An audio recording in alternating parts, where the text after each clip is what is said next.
Happy Veterans Day to Jason, especially. Shout out. Have a guest on with me here shortly. Just running a little late. You can maybe guess who that is. Maybe another one coming on later. Story might make an appearance.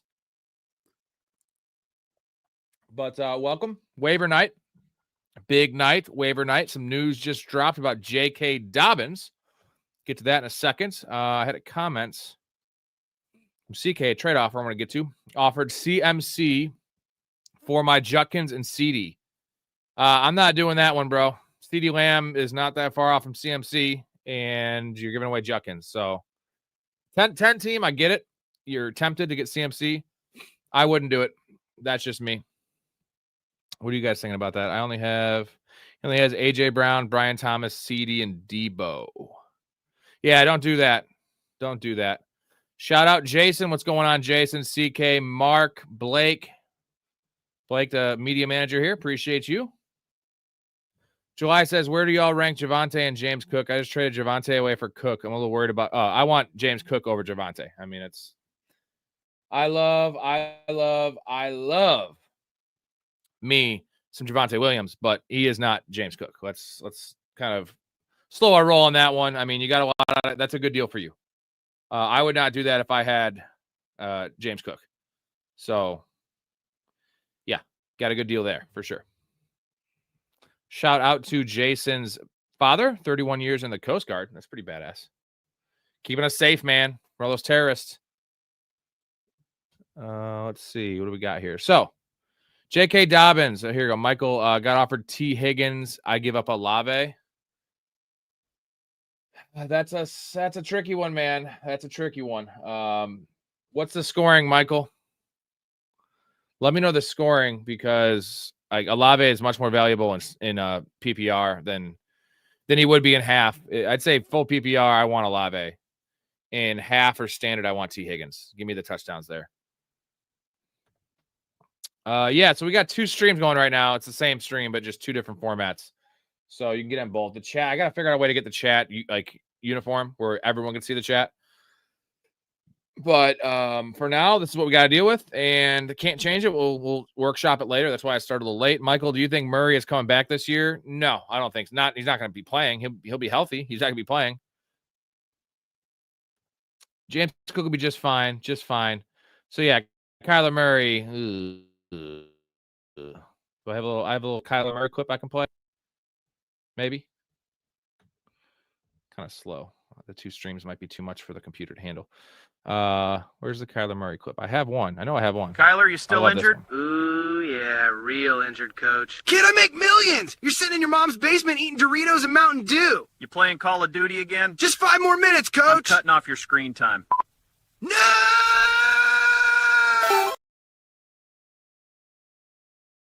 We'll be doing a lot about that. A lot of Call of Duty playing, so... Yeah, J.K. Dobbins, we knew it was going to happen. I got a little custom intro for that. I'll wait for later for that one. But possible IR.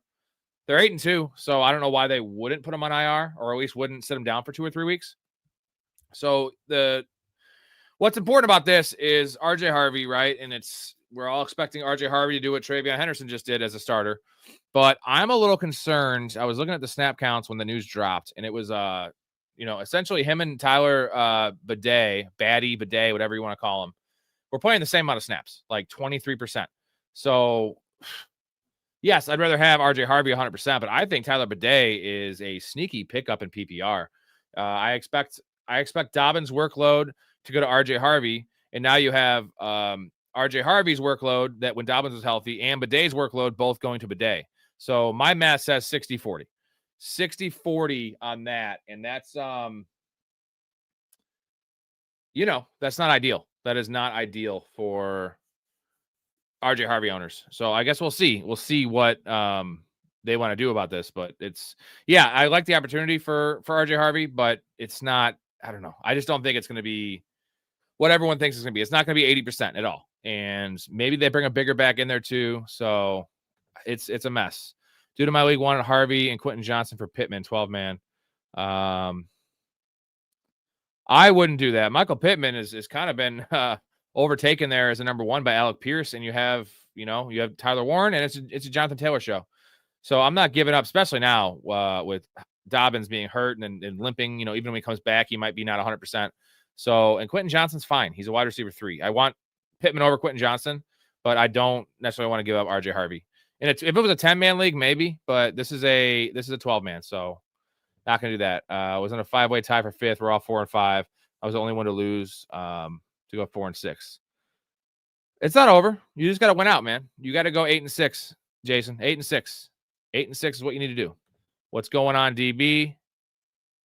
Yeah, it's weird how I have so many leagues, right? And I see like the standings are so different. You know what I mean? Like some leagues, you're in the playoffs at 5 and 5. Some leagues you're in 9th place and 5 and 5.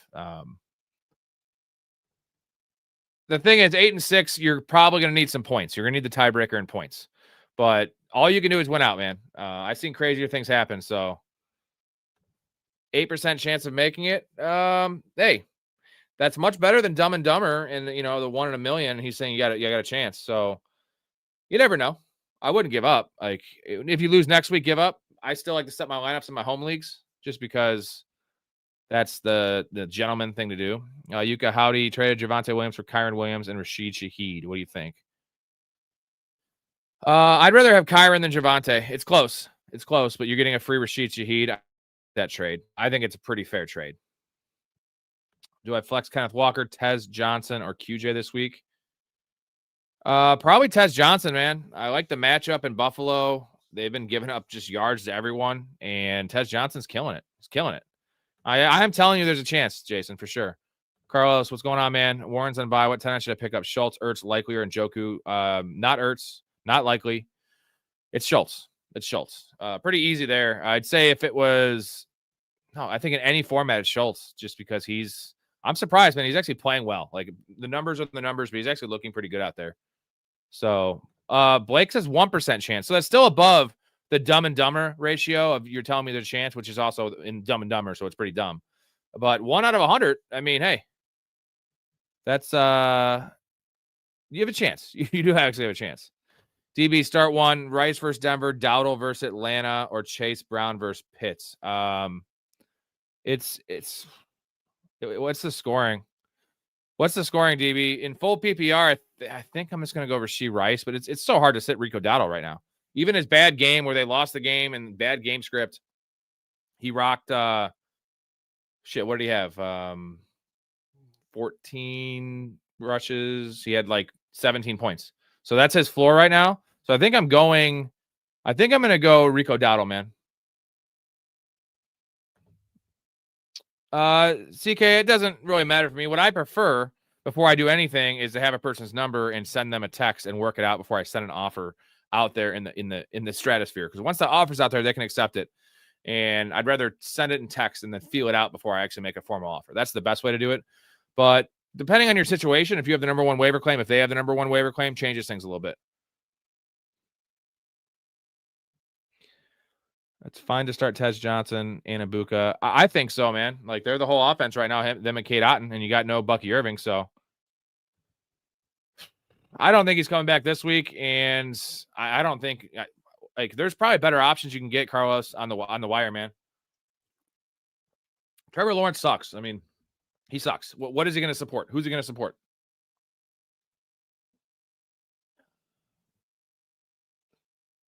Okay. Half PPR for DB. Yeah, it's not Rasheed Rice then. It's Rico Dowdle. Half PPR DB. At least that's my take. I can play 3 wide receivers. Got Jamar and London in. Should I play Waddle over Travion? In full PPR, yes. In half PPR, give me the running back. Let me get to this one here. See if I can make a goal on this one. How does this work? 8 people in here. This is really weird. I don't know if I'll do format. I'm going to have to figure some shit out here. Give me 1 second, boys. Just trying to figure this out. I can get it up in both. I just want to get both chats up in both real quick since it's fucking messy like this.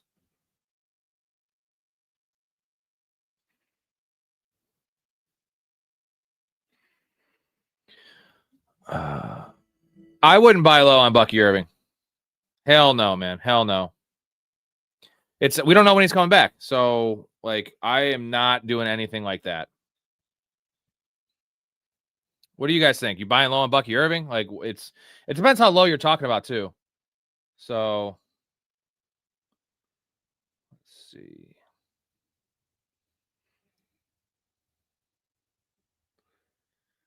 This is not the right one. Give me 1 more seconds. This will be the right one. There we go. This is the old vertical one.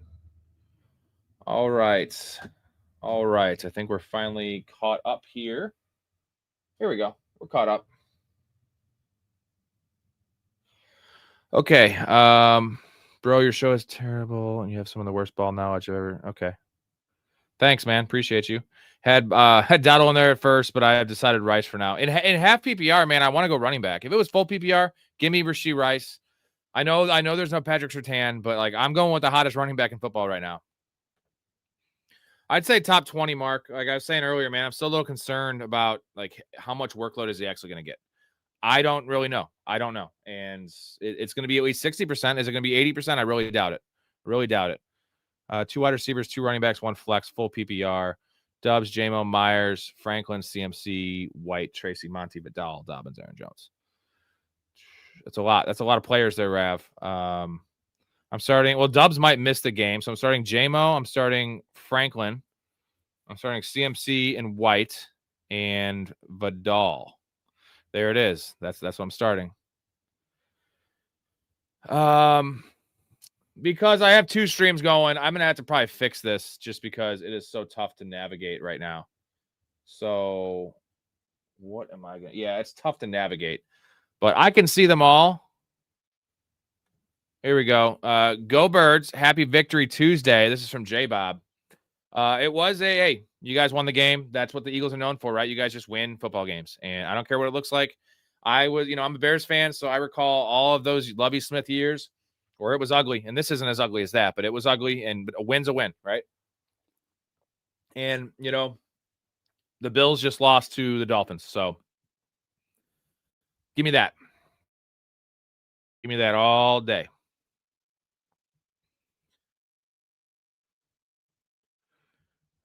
Okie dokie. Let's see how I can do this. Sorry, I'm still trying to navigate this. And how I can look up and down the chat if I can on both. We'll figure it out. This is probably going to be Harvey, honestly, Ryle. And I was just kind of talking down Harvey. I'm much more confident that Stevenson will be back before Dobbins. So, and I'm also more confident that Henderson's workload was just because of that injury to Jennings last week. Like Jennings got the first 3 carries, man.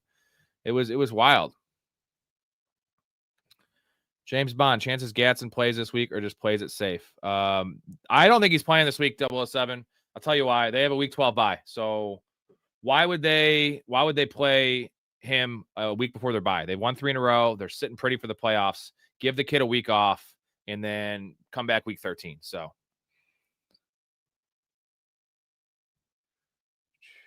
they're both on the same thing. So one's vertical, one's horizontal. You can see them both. You can see them both on my channel. So I don't know if we all want to go to the same one, at least like all you guys that are like, Patreon members and shit. How do we feel about our running back roster? Henry, Dowdle, Judkins, Henderson, Monungai, Sharps, Benson. You have to trade, Nick. You can start 3 of them? So how many can you start? 3 of them? You have to trade. You have Henry, Dowdle, and Judkins. Those are your guys you want. I would trade high on Henderson right now. I would trade high on Monungai. And then you have Benson coming back too. So I would do I would probably do, thank you, by the way, Nick, for the super. I would probably trade Henderson, any combination of Henderson number 1, you got to trade him, mixed with Monungai or Benson or Charbonnet. And then also maybe a wide receiver, upgrade at wide receiver. Find a team that needs a running back. That's the number 1 thing, Nick. Find a running back needy team, and that's the way you can navigate the situation. Because right now, it's nice to have all that depth, but it's just too much depth. It's too much, and you can't start them all. So,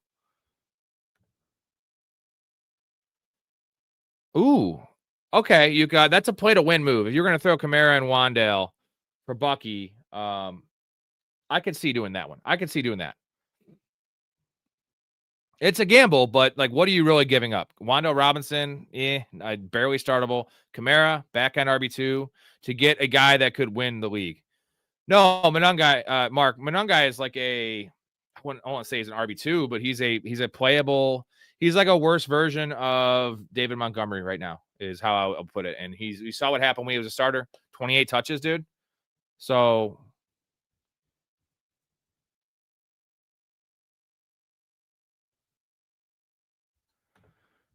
yeah, the vertical layout's better on a phone, right, guys? And yeah, I have 5 people on the vertical.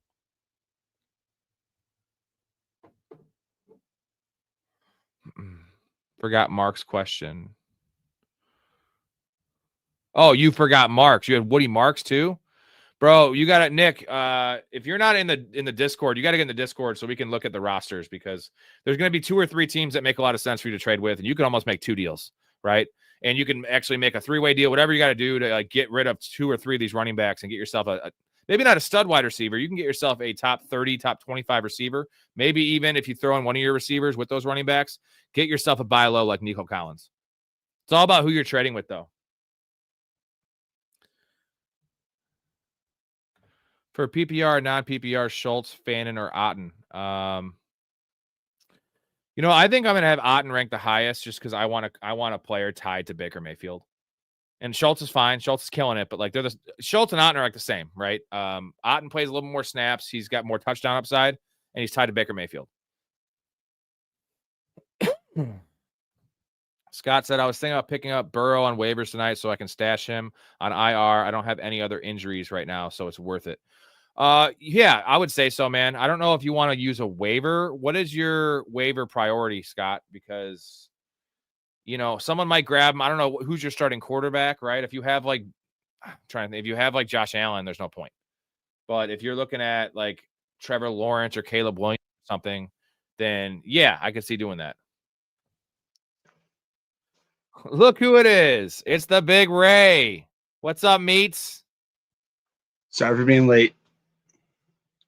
Scott, let me know what your quarterback situation is, what your waiver order is. Ray, do me a favor. Can you pull up? So I have 2 streams going. I bought some new software so I can get like vertical and horizontal. Can you pull up the vertical stream for me? Actually, no, pull up the horizontal one. And the normal YouTube one, not the one we used to use. And just make sure you can help out with the chat there, because I can see all the chats here, but it's harder. I do miss some now. And then I'll have the. I was saying, I'm in the studio. It has me to the left. It says present. So like click that. No, I'm talking about on your phone or something. Or you're already using your phone. Oh, are you using your phone? No, I'm on my computer right now. Yeah, get on your phone and just get in the other one, the horizontal one. There's less people in there. You can help monitor that chat. David, Chris Benoit was on StreamYard or YouTube? On YouTube. Okay. Yep. Chris Benoit was brought up because Blake's 3 teams have lost consecutive: Kentucky, Green Bay, and I don't know who the third team is. And he was debating which way to do it, wrestler style. He's got tacos. And we brought up Chris Benoit and just the tragedy that was Chris Benoit's life at the end there. It was a CTE problem, really. I mean, wrestling failed him, and it just didn't get reported, and that's crazy. That's crazy. Well, first off, before we go any farther, we know who's to blame for that. Who's that? The man running the show up until lately. Oh, McMahon. Yeah, of course he was going to cover everything up. My cords are all miscounted, but bobulated. Hold on 1 second. Go on now. Scott has May. What is your waiver priority, Scott? I mean, you have Drake May. I like the idea of getting Burrow. Do I want to waste a high waiver priority on him if I have Drake May? Probably not. Drake May does have a bye coming up, week 14, but that's only for 1 week. So, and you wouldn't even be able to start him that week because he might come back that week. You're going to want to start him his first week back. It's nice insurance to have. If you're in the playoffs, I wouldn't use a waiver claim on him. That's all I'm saying. Just because here's the thing, man. No one's talking about it. He's saying he could come back. Aaron Rodgers, remember, said that a bunch of times about his Achilles, and he may very well have come back if they were in contention. Same with Joe Burrow. He will come back if they're in contention. But if they lose this game, this upcoming game here, or one of the next two, or two of the next three especially, and they have a pretty tough schedule, they're out. They're 3-6 right now. If they're 3-8, I mean, the Bengals are dumb though. They might bring him back. That'd be a stupid move, Ray. That'd be a stupid fucking move, right? I mean, it's the same. It's the same stupid move that. I mean, I guess it's all hindsight with Travis Hunter, but yeah, I mean, in general, like when you are a team that, like let's say with Trey Benson was really a borderline, like to blow his knee out. Why would they bring him back? The car is like going nowhere, but it doesn't seem like he is that way. So anybody who is that type, why would you bring him back? Garrett Wilson, Garrett Wilson, especially that type of player. That was the question. I'm sorry, but yeah. Sweet. Big Ray in the building. Liverpool. He likes the pansies that kick balls around. So I wouldn't worry about that. It's just soccer. I'm just kidding, Blake. We love you, Blake. Shout out, Blake, media manager in the show. Yeah. Showing out all these tasty thumbnails. It's funny because I love that you call his name. I call him Brick, just because it's funny though, because I hope he understands, because I always think of like Brick from Anchorman, but Brick's our Brick is not that Brick. That Brick is a genius. We love him. Max, should I make a trade with CMC to get another elite name, because I'll have CMC, Kittle, and May on bye week 14? I mean, it depends, but like, why would you just make? Well, yeah, there's again like record, your bench, and why would you make that trade if you don't need to? And here's the thing, man. If the week 14 bye, if you're already locked in, especially if you're locked in for a bye, you don't need to win. Now, if it's important for you to win, I understand making trades based on buys, but like I think you could win anyway. Like you never know, dude. Like I win games all the time when I have a bunch of buys. I also lose games when I'm facing a team that has 4 buys. Like it's fantasy football. Who the fuck knows? Michael, rank these in order to start full PPR. Debo, AJ Brown. Yep. AJ Brown number 1. I'm still going there, especially this week after that last stinker. I know, but like here's the thing, like it just here's the thing, everybody, I agree with everything with that. It's just that you gotta understand is that if you haven't figured this out yet, the Eagles aren't like, they have the talent to be like a top 3 passing offense. They just are a more top 3 heavy running offense, because having a guy a quarterback who can he squat like 700, 600 pounds, something like that, 700 pounds, I think. Maybe 2,000. It might be more, bro. Or 6'7" for those younger peeps. It might be more. Yeah, I'm sorry, go on. But either way, like I'm going like AJ Brown number 1, Cat 2, and then JMO, and then Debo last. Although Debo looked pretty good last week, but I don't want anything to do with that Commanders offense, especially in an overseas game. That's a overseas game, bro. Like, do you want anything to do with that? I don't. Well, I raid that I started Daniel Jones.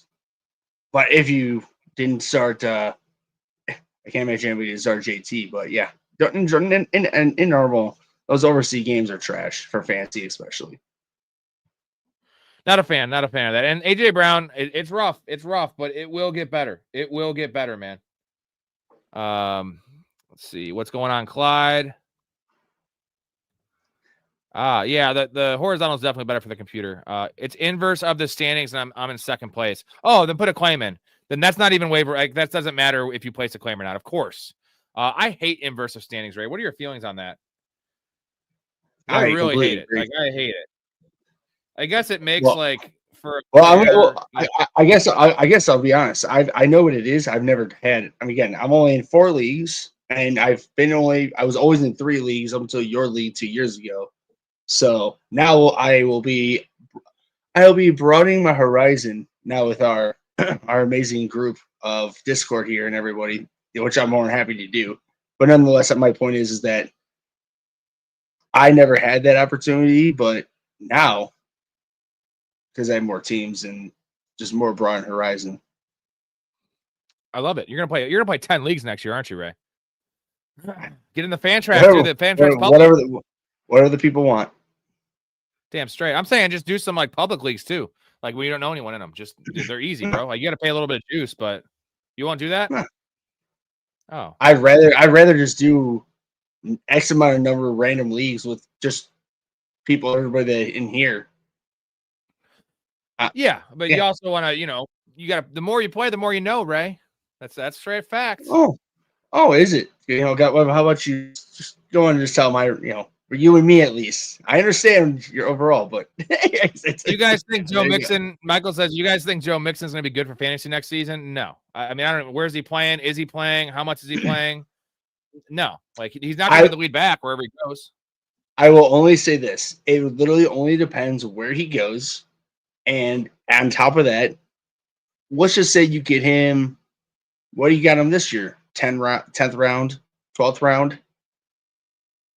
Basically, he's just going to. Yeah, no, that's what I mean. Like, but he'll go lower. So he'll probably go undrafted. So at this point, it's just going to be, depending where he lands, it could just be a great, really late round flyer. Because I don't think like his career is completely done. But as we know with running backs, all it does take is those type of major injuries, which he's clearly going through right now, that do make or break your careers. So you just let it flow and don't worry about it and waste your picks and time on him.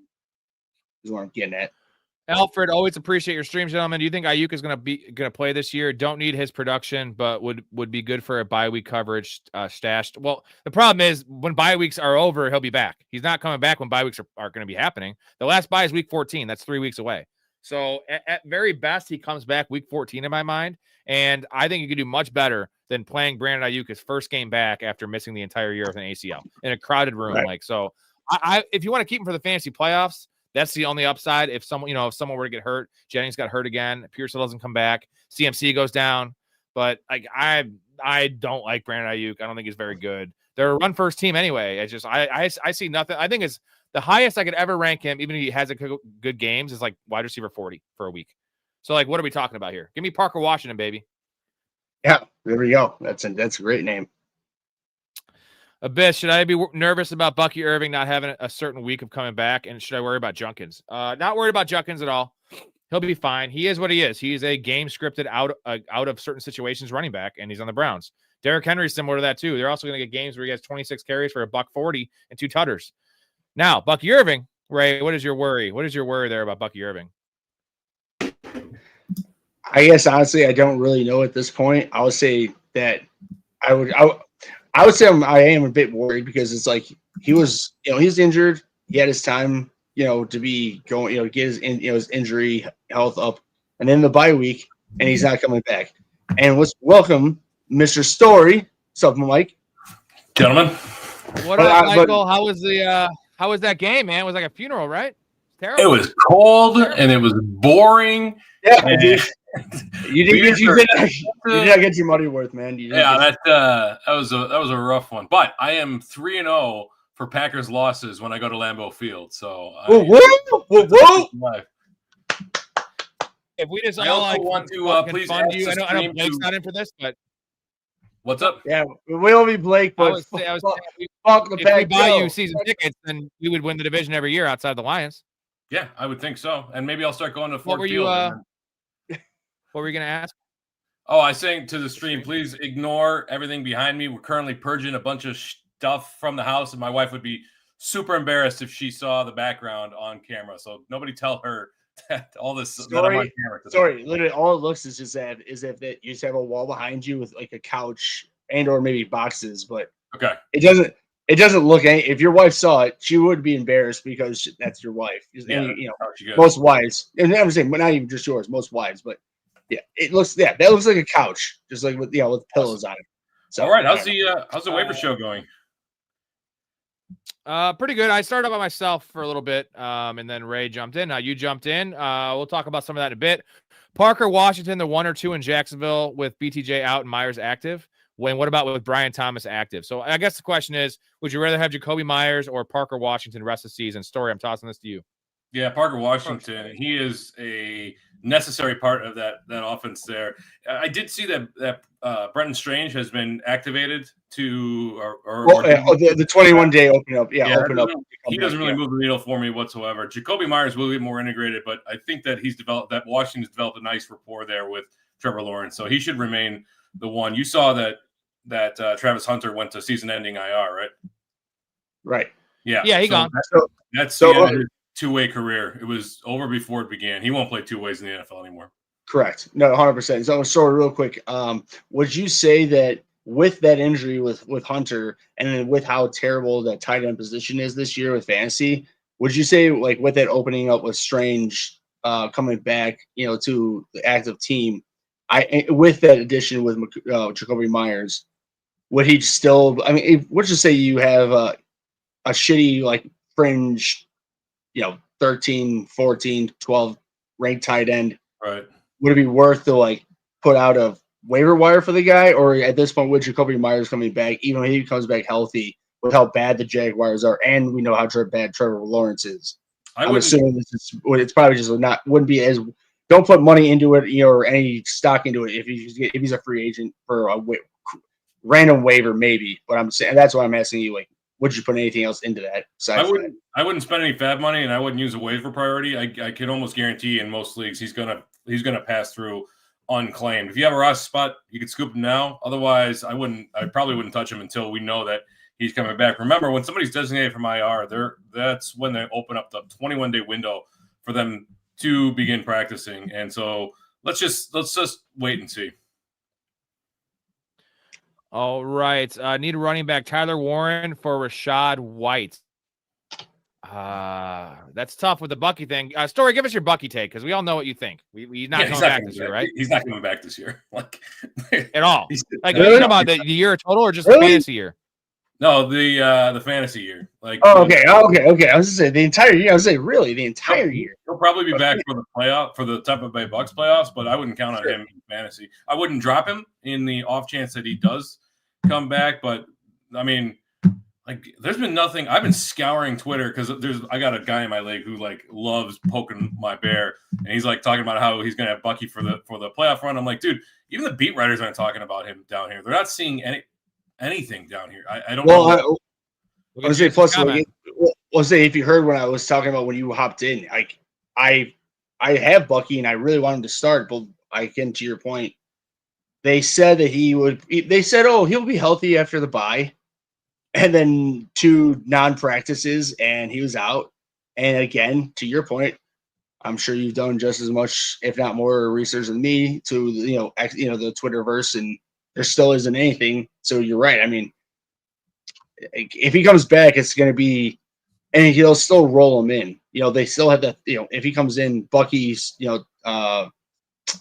White and Tucker. Thank you, Jason, by the way. Jason's we love you, Jason, our Tampa Bay expert. Also, one hell of a funny, good-looking, awesome dude. Yes. If I must say so myself.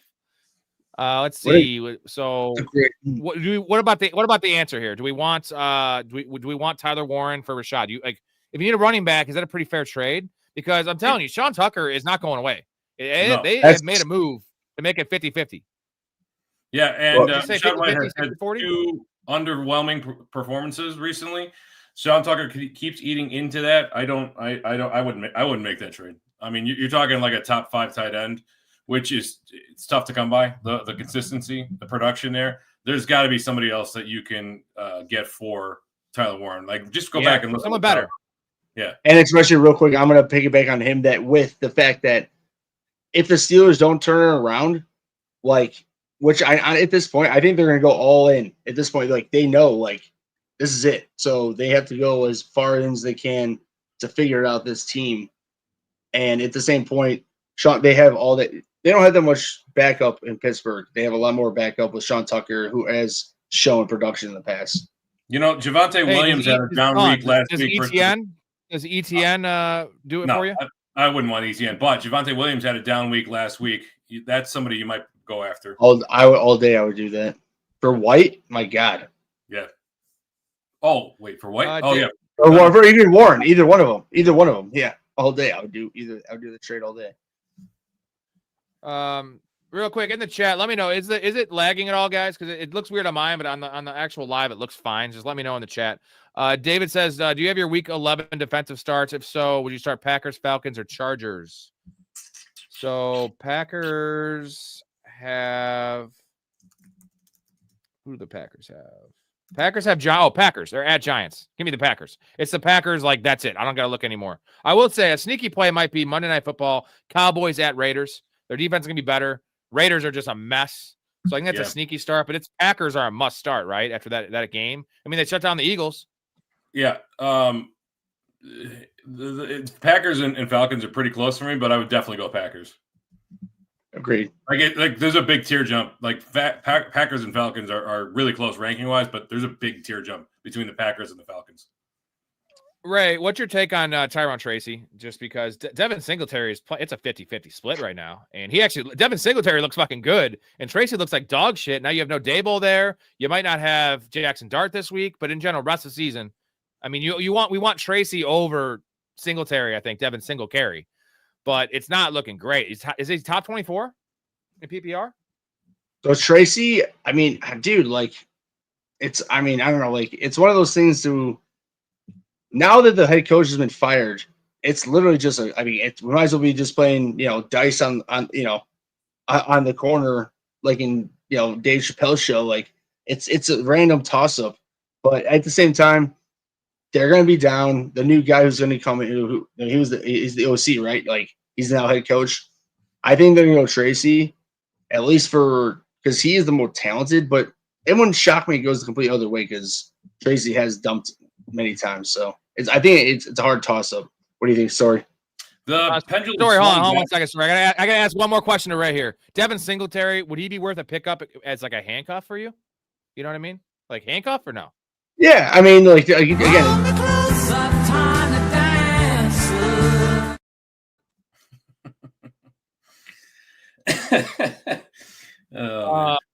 Sorry, go to your comment here about Tracy. I'm sorry, Ray. I had to do it. Yeah. The pendulum swung back from the rushing with Tyrone Tracy last week. He got 14 carries to Devin Singletary's 8, so it favored him. But then the pass catching, which is kind of weird because Tracy was a converted wide receiver. He got 1 reception for 0 yards while Singletary had 50 yards receiving. I don't know. I'm with Ray. I think if you can bench both of them this week and like maybe get both on your team, if you can bench them, let's see what the new coaching staff wants to do. Maybe they favor one over the other. I would hope that they would go with Tyrone Tracy over dusty old Devin Singletary. I would hope that. But honestly, that's the thing that Devil Singletary is he's a professional guy who just takes away fantasy value. That's all. He sticks around. Yeah, he's in the thorn in the spine. Good call. Max 8-2 full PPR, good depth. C. Charbonnet, Hendy, Hampton, Judkins, B-Rob. Just don't know if I should trade him for a Gibbs or Bijan. He's talking about CMC. No, you need to trade one of your other guys. You need to trade Henderson right now. You get someone buying in that Henderson's the lead back. Henderson and Judkins and get yourself Bijan. Something like that. Something like that, right? Like, I'm not trading CMC. Like, absolutely not. I know the injury risk is there, but it appears that's not an issue. The voodoo doll I said week 1 is fucking coming to fruition, boys. And he's going to play. He's going to have average 28 touches a game. The motherfucker ain't getting hurt, and he's just indestructible right now. And then, every other year, it's like the full moon. Every other year, CMC just stays healthy. It makes no sense. I'm going to make the reference right now. So sorry. I know you'll know the reference here. If you're going to trade CMC when you're 8-2 with a full PPR, you might as well have been to Edmonds Fitzgerald and just gone out and just see, and just buried yourself. That's just too much. Yesterday was the anniversary of the wreck of the Edmonds Fitzgerald. I know. That's what I told Rob. Ray texted me like 2 a.m. when we got off. He's like, dude, I had this whole Edmonds Fitzgerald bit. I fucking missed it. I'm like, bro, next year will be the 51st anniversary. Do it next year. And he does it today. I still like it. 50, yeah, you got to do 50. Big 5-0. It's kind of reminds me of the Seinfeld where George is trying to get that apartment. Andrea Doria. And, how many people died in that? He's like, and Kramer's like, 17 people died, 150. He's like, that's no tragedy. How many people do you lose on a normal cruise ship? 10, 15? The astonishing tales of Costanza. Greek boy here has a super. Thank you, buddy. Singletary is going to see a lot of the goal line work. Tracy couldn't hold on to the football in the red zone last year. Also, what's up, bro? What's up with you, man? He couldn't hold on to the football anywhere, right, Story? I mean, anyway, but also the red zone. It's assuming a lot that the Giants with Russell Wilson will be in the red zone. So that's kind of the problem with both Tracy, Singletary, Theo Johnson, Darius Slayton, all those guys this week with Russell Wilson. Well, you know who's getting those carries, Story? It's Jackson Dart. Now, maybe that's going to change with Daboll not. Did you hear the stat? He has 25 design quarterback runs this year, Jackson Dart. He didn't start the season until week 4. Like Brian Daboll just didn't give a shit. He was playing for his job, not playing for the franchise quarterback. And just the whole tense situation we talked about in that Monday night game that was just obvious and crazy. So I think the Bears. I think the Bears played through that in the past. Just it's the same but different. Yeah, there was nobody there to protect Dart from himself, teaching him how to get out of bounds, teaching him how to slide, to not take hits, because he will not last long in the NFL if he doesn't figure out a way to avoid contact. He's not as big as Josh Allen. No, and Josh Allen somehow is indestructible. Like it doesn't matter. He actually doesn't take that many hard hits, believe it or not. He's like a ballerina out there. We are doing the chug thing. Ray, you got beers with you? Of course he does. He has meats and beers and all the good stuff by him. We're one away from a beer chug. Story, I don't know if you have any beer or tea. You want to do the tea chug?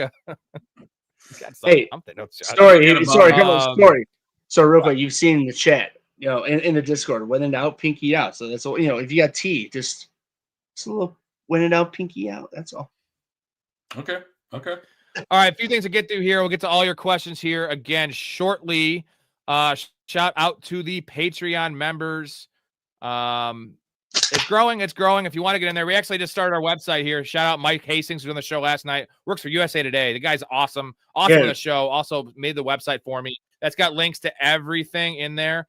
And just all the details of the Patreon and the Discord. What's up? You gotta do one with him and Story for sure. At least or make a marked day with those two. Yeah, Hastings is the real deal, boys. And I'm glad to have him on the show as an addition. But anyway, a lot of perks in the Patreon. We're getting ready to start our fantasy football, our NFL fantasy playoff league. We're gonna get that set up here in the next couple of weeks. If you want to play that in the future, coming by probably next year, 2026 redraft, I will be paying for one entry per league we do. We'll do 5 leagues, as many as you guys want to do. This year, I'm not. I am going to pay the fee on the site because there's a fee. There's only one site that does it really well. It's like $5 a person. I will pay that for everybody. Probably be $100 entry fee. So that all the details for that I'll put in the Discord chat. So if you're not in there, it's this show 24 hours a day, just not us talking live. We're in there. Me, Story, Ray, Chaz, Ben, Hastings, myself, add me twice, Mouth, Blake, CK, Jason the comedian, all that kind of good stuff. And once you get in there, you're eligible to get the free hat giveaway. I actually gave it away today. Cruz won it. By the way, I don't know if you saw that in the Discord. Cruz won the free hat giveaway. So I'm going to mail him a free hat. These are pretty badass hats. Ray and Story, I got to give you yours. Cool.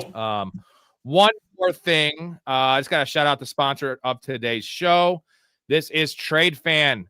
Have my own tournament over there. If you want to sign up, 100% deposit match. Use the promo code PROFAN.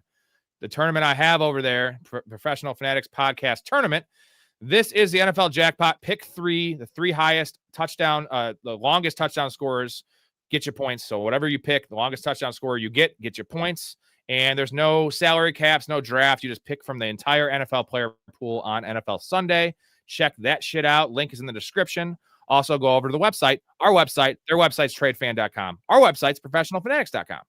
So there it is. Let's get back to the chat and see what we got going on here. Got offered Keenan Allen for T-Mac. Thoughts?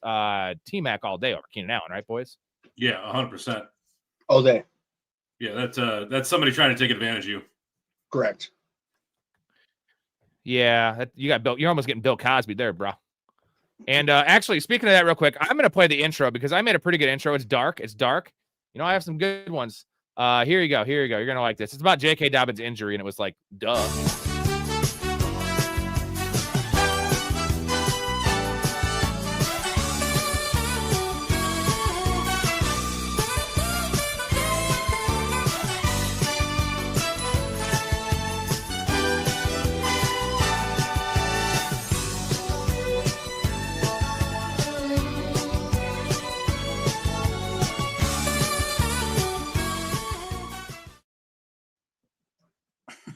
It's dark, but duh. Both those are duh. But we didn't see it coming. Duh. That's what you get on the show. You get a little humor. You get some facts because J.K. Dobbins. What did you take on J.K. Dobbins' story? He's IR, right? You think it's gonna be IR? Yeah. They'll move him to IR. They're Harvey to the moon. Like, you should be happy if you held on to him. He's been tough to play, but he should have plenty of opportunity. Real quick, I got to say this. I don't think it's to the moon because I was looking at the snapshot. I mentioned this earlier. It was, 60% Dobbins and then 20% Harvey and 20% Tyler Bidet.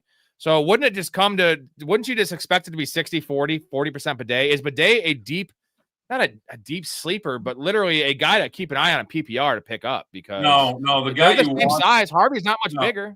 The guy you want there is Jaleel McLaughlin in PPR. I was going to say, who the hell? I remember Bidet, but McLaughlin. No, McLaughlin hasn't played since week 2. I guarantee. Yeah, but Peyton trusts him. Yeah, Peyton loves this. This will be their pass catching back. Is Jaleel McLaughlin. Bidet is going to steal some goal line looks every once in a while. It'll be more of a committee, certainly. I'm almost certain Harvey's gone in all these leagues. So if you have a deep league and you want to stash somebody, it's McLaughlin for me. Wow, thank you for the insight. I got to take that into consideration. I wasn't thinking about him because he's terrible. Max says we got to answer his question here because he has that silly league that has week 14 playoff starting. So you got to trade CMC. If you're not having a bye, you can't have your bet. Trade him. He's not going to help you. You might lose week 14. Would you agree? Yeah, you got to do that. Like people presumably know that CMC's on bye. So who are you trading him to? Like a team trying to get, man. Like a team trying to get into the playoffs, right? Like yeah, and it's worth it for them. If they don't, then I'm not trading him to anybody inside the playoffs. That's my bottom line. I'm with Story. If it's somebody who's right on the hinge and they get lucky and they go on that legendary Flacco Ravens run, then let it happen. But like I'm not giving him to Rob. You're not giving me JT and balls deep. That's basically what that's what that. I'm marrying and fucking JT. David says Rodgers. Hang on a second. What's the playoff format? If he's number 1 in the league, does he have a bye week 14? Yeah, now if you have a bye, it doesn't matter. But that's the thing. So there's a lot of questions to get into. I don't. Max will be in the Discord shortly. I know, Max, you signed up. You got to transfer from the free membership to the fan membership, and I'll get you in the Discord, and we'll go through all this stuff. David says Rodgers or Brissett. It's Brissett. Rest of the season. Rodgers this week, though. Yeah, it's definitely Rodgers this week, but I agree. Brissett rest of the season. Correct. I'm with that. Mark, I'm gonna have to find a way to merge the chats. There's a new feature I got on there where I get horizontal and vertical, so I have 2 separate streams going. It's the same video, but the chats are separate. So I got to find a way to get. I see the whole chat, but not everyone sees everyone else's chat if you're not in the same stream. So I got to find a way to do that, Mark. I will look into that tonight. Cook and Tet for Puka. James Cook and Tet McMillan for Puka. Ray, what do you got? You think that's a good trade? Yeah. I guess it comes down to that if you don't have a good running back one, and let's just say that he has, Ibuka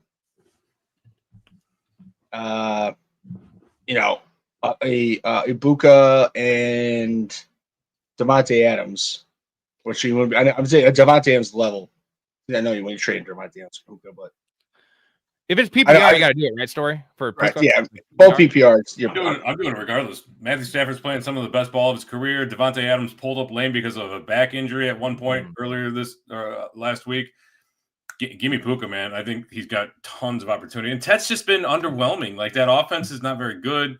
So I know that sometimes rookie wide receivers take some time to come in, but we're going into week 11. How long do you want to keep forcing Millen into your? Oh, you're not wrong. Like he started off hot, but like not to your point, like they dipped off and never gave a little heartbeat to like uptick. Yeah, because there's no touchdown. I think he's a buy low. Tet's a buy low, and here's the problem is I put the setup here yesterday that there's 2 quarterbacks this year averaging under 6 yards per attempt, and it's fucking Wario, Dylan Gabriel, and Bryce Young. It's the jockey and Wario, and Kyler Murray is probably not very far off the Garden Gnome. What do those guys have in common? They literally can't go on roller coasters. That's what they have in common. They can't go on roller coasters. They have to like have a fucking high chair when they go out to fucking Chili's. They're gonna go up to the little thing where they measure them. Damn straight. Ray, we have to get a chug in here. So get that ready. And waiver wire add Tez or Parker. Tez Tucker. Oh, it's Tucker, Tez, or Parker Washington. I'm going Tez, right? Yeah, Tez. Break that down, Story, while we do a chug. You ready? Ray's eating meat. I think you can keep Trey Tucker. I just that guy's gonna he's gonna have some games here and there, but he's not going to be a reliable fantasy asset. I think both Parker Washington, from a PPR standpoint, if you want to go Parker Washington over Tez Johnson, I get it, but very clearly Tez Johnson has much higher touchdown upside than Parker Washington. So give me the guy that's attached to Baker Mayfield for the rest of the season. I don't think Godwin's coming back this year. Mike Evans, when he does come back, how healthy is he going to be? Is he going to get hurt again? There you go. White or Tucker, same backfield against the Bills. It's right. Yeah, I'm still rolling with Rashad White. He's still their starter there, technically. In standard, if it was standard, would you still play Rashad White? Because I think that Tucker's probably more likely to get the goal line work. Or is that close? Obviously, it's closer, but is that it's a feasible? Lot closer. Tucker could turn back into a pumpkin. Like at any moment, the staff could just turn around and give the work back to Rashad White. So probably not. In standard, I might find a way to bunch both of them if possible. You might not be able to, though. You guys keep talking. I'll be right back. Yeah, Max says in the bottom of the chat, I'm not going to highlight it, but there's no bye week in 14 and 15. It's a two-week matchup. So it's like combined score. Oh, right. I would try to trade CMC if you could. Max, you definitely got to get in the Discord so we can really dive into this one for you, because that's weird. I hate that setting for leagues. Jason says best rookie wide receiver duo in the league, Tez and Ibuka. Yeah, man, I was very intrigued by Tez because, he's so small. He's 150 pounds. He's so small. He's small. But we've seen this the last couple of years, and in particular with Tank Dell.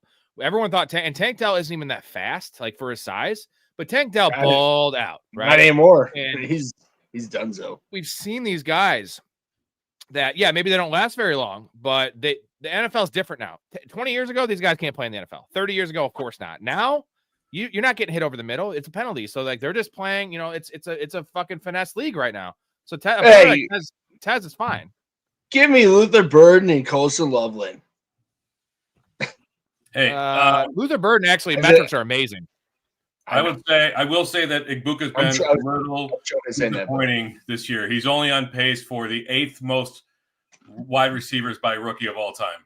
So, yeah. Come on, Ibuka, what are you doing? And he has been hurt a couple of games too. Obviously, I'm kidding because Ibuka has been my guy since June. It was your guy, and because of you, I have 6 shares of him. If it wasn't for you, I probably would have had 1. So thank you very much, Story. You didn't tell him good enough in balls deep because Ray's got him. So, oops. Ray was watching the podcast. He got him before I could get there. Yeah, Tez or Parker Washington rest of the season. This is a tricky one. What do we got? PPR, I might go Parker Washington. Otherwise, half and standard, I'm going Tez. I guess. After this past week, I guess it comes down to do you give points for return yards and touchdowns? Because if you didn't, you got half the points. If you did, you had a big game that week. At least you always get points for the touchdown. You always get 6 for the touchdown, but not. Oh, and almost every week it's a touchdown. A touchdown's a touchdown. I've never played a week where you don't get it. I have. I'm in a dumbass league that does it. So. I've been in a league where the player doesn't get it. It just goes to the special teams defense. That's wacky and wild shit. Bucky and Tez Johnson for Drake May and RJ Harvey. Need a running back. Yeah. Jesus. I do that all day. Bucky might again. I quote my man Mike Story. Bucky might not be playing this year again. So you're essentially trading Tez Johnson for Drake May and RJ Harvey. I would do that trade if it was no Drake May in it, possibly. Seemingly. Shit,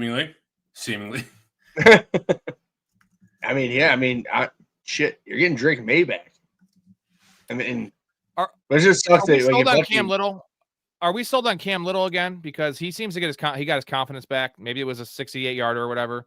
But yeah, he's fine in matchups, but he's got a leg. I'm just worried about that offense in general. There's probably better kickers out there. Now, you can go ahead and cut Jake Bates. I don't get why he's getting ranked so highly every week, 4, 5 in that range. Dan Campbell has opted on the first touchdown of the game to forego kicking the extra point in favor of a 2-point conversion, or he goes for it on 4th and 8. It's just why is Jake Bates so highly ranked? Just because it's a high scoring offense?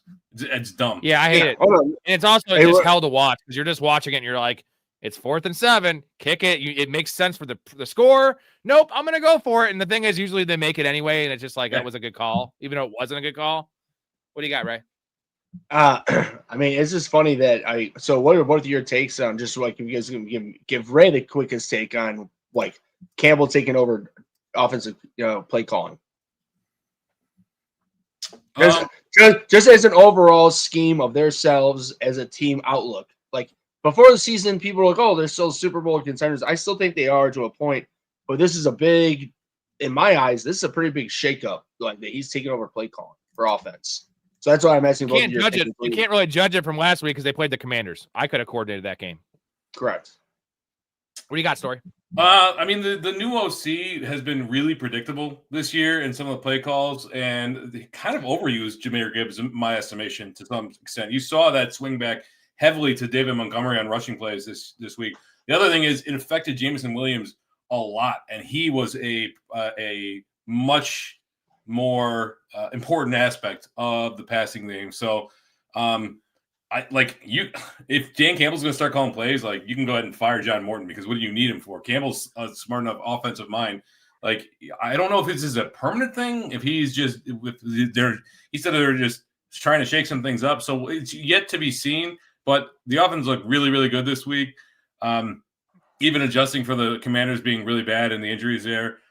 So you saw the increase in motion rate too. Like they were motioning Amon-Ra St. Brown and Jameson Williams a lot, and that's a good thing for that offense. So I would hope that Dan Campbell controls the offense going forward. I guess the only thing else, right? Mm-hmm.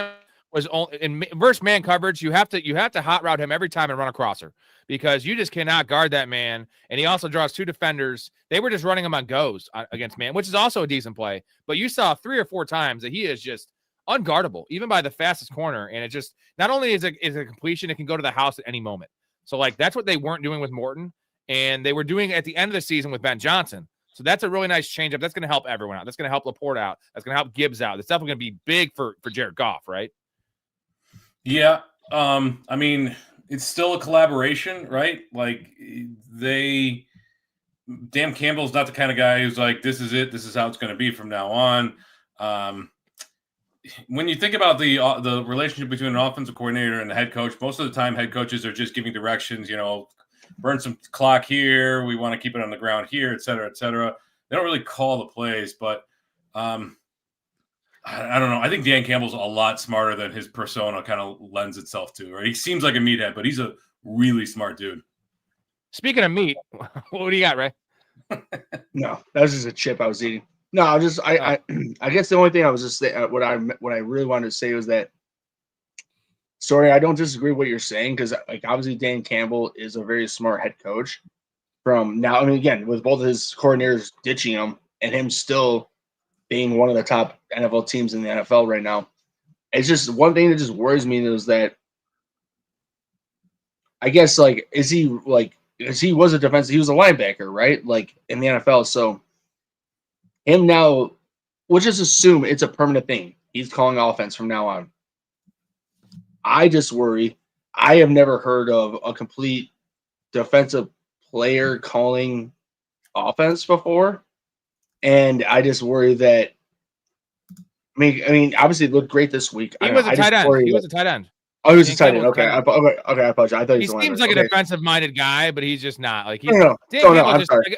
Story made a good point. I thought he was a linebacker. His persona isn't what like he is. He's a smart fucking dude, and he plays it perfectly. Monungai or Sean Tucker, full PPR. Easy Monungai, right? Yeah, easy Monungai. We want Monungai. Will you trade Ted McMillan and Vidal for any of Hall, Juckins, Jalen Warren, Henry? I'll say this real quick before I get to you guys. This has to do with your situation. So Vidal is an expiring player, like at least at this current, fringe RB1, RB2. If you have a bye, if you're set up for a bye, if you're 8-2, yes, get rid of Vidal. If you're struggling for a playoff spot, you got to keep Vidal. But I want all those guys, Tet and Vidal. I want maybe not Breece Hall, but I definitely want Derrick Henry or Juckins. What do you guys think? So guess who popped up at practice today? Marion Hampton. So yeah, a couple weeks maybe. Yeah, we'll see. I think he's still 3 weeks away, but you're right that Vidal is an expiring asset. That's funny though. I would trade Tet for any of them except for Jalen Warren because I don't really trust that offense. I like Hall. Like I like him a lot. He's showcasing himself this year, and they've got no reason not to use him. So Judkins, his rushing success rate went down in the last 5 weeks, which is a little concerning, but he's still the offense runs through him. He just doesn't catch passes. But yeah, give me Henry Hall and Judkins for Ted McMillan, and maybe not Jalen Warren. I don't know. Jason says tight end Big Ray. Geez, the meat sweats got you sweating. He's actually eating chips though. He did have tacos. Back-to-back taco nights for Ray. It was Tuesday. It was Tuesday night when you were eating, last night after midnight, and now it's still Tuesday currently. So I could eat tacos every fucking day. I could eat tacos and pizza. Now, health-wise, probably not the best for me, but I don't give a fuck. I want to be, I want to be happy. Happy's better than healthy, or do you want to have a mixture? What do you think? Mixture. The important thing in the world is your health. Yeah. So is your happiness, though. If you're not happy, your mental health, let's talk about that. It's also true. Interim coach game for the Giants versus Pack. If we lose, I will tell Mouth he was right about everything. They had a whole thing in the Discord about Mouth saying the Packers suck, and they clearly don't suck. They've lost every game by like 3 points. I still like the Packers, but yeah, if they lose this game, especially if there's no Jackson Dart, if you have interim coach and no Jackson Dart and you lose, sky's falling. Jason, start one quarterback this week: Mariota, Rodgers, Geno, or Tua. Tua has that game against Washington, but it's the last of it. It's a Greece game or some shit. They're just touring fucking Europe.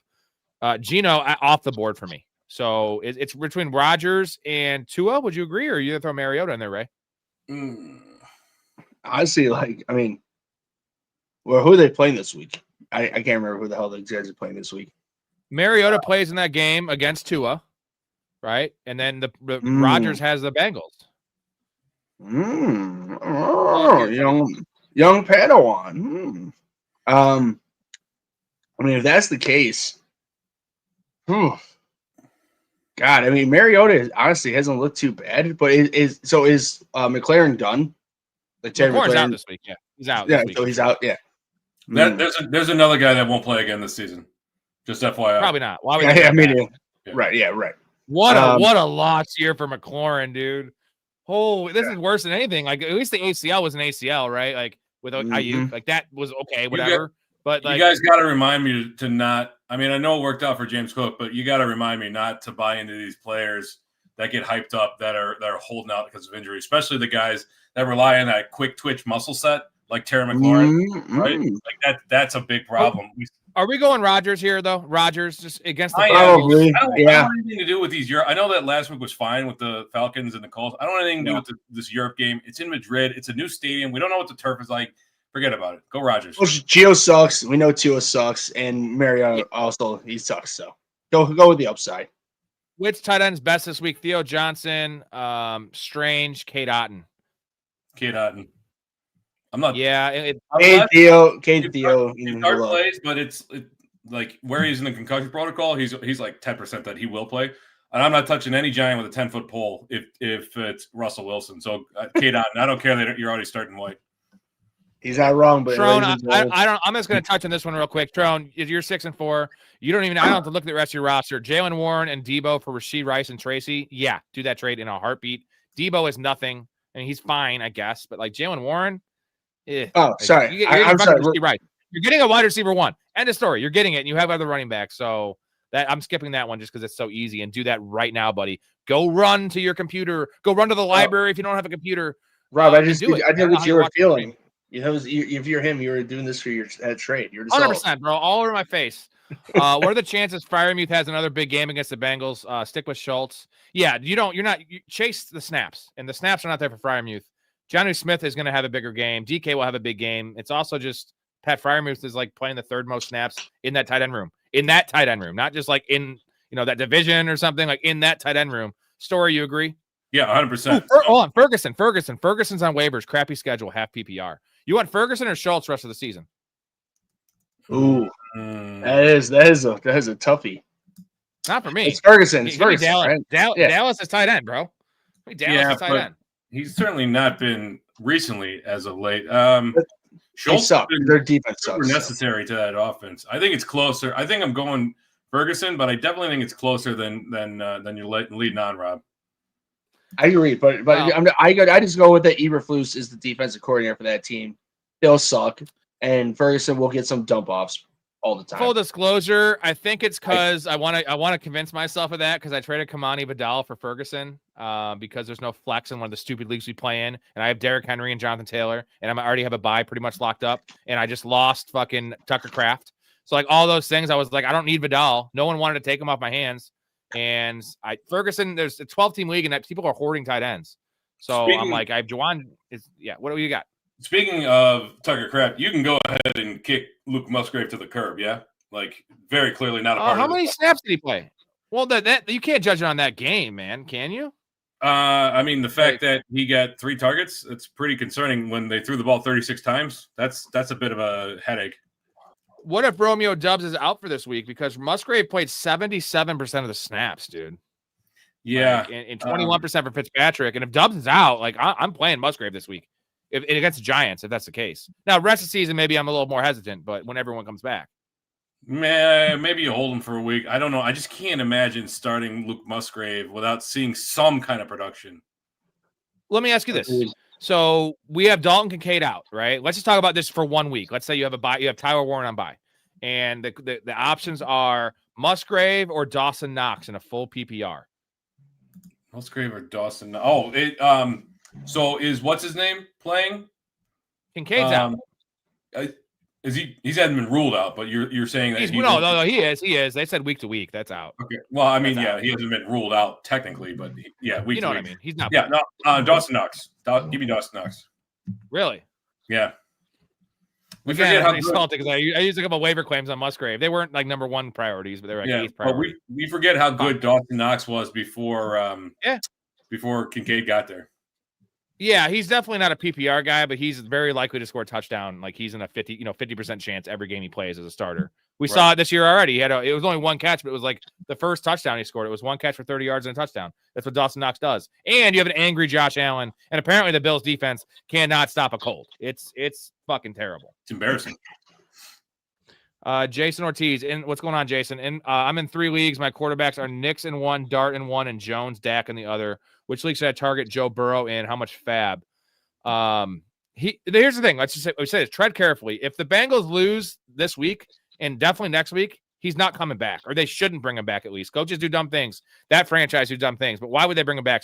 They shouldn't, right? No, they wouldn't. I mean, Ray, you agree, right? Like if they lose another game, I know that he's practicing, but I gotta think that he's on the shelf if they lose one more game.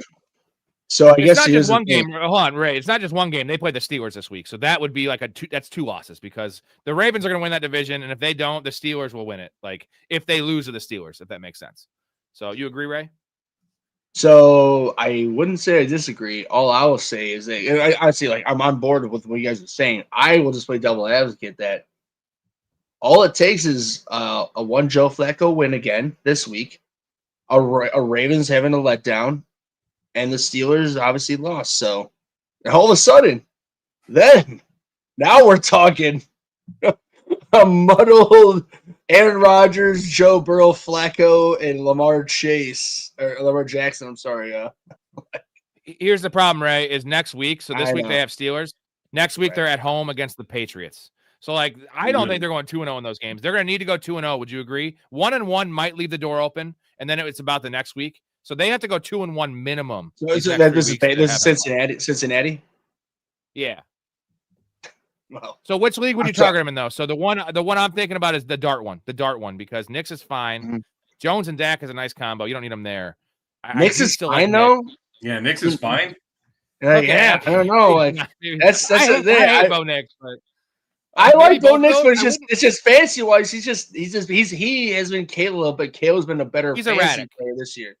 He's erratic. So how much FAAB, guys? We got to move on. How much FAAB? Yeah. Good story answer that. I'm terrible at that. So I don't know, 5% of your remaining FAAB budget. I wouldn't go crazy. I don't think he's playing this year. What you could do is just look at the teams around you, who would be willing to get him and who makes sense for, and how much FAAB do they have. That's another deciding factor. That's what we do here. We had the He also says, do I drop Mike Evans for Judy, Godwin, Gainwell, Corum?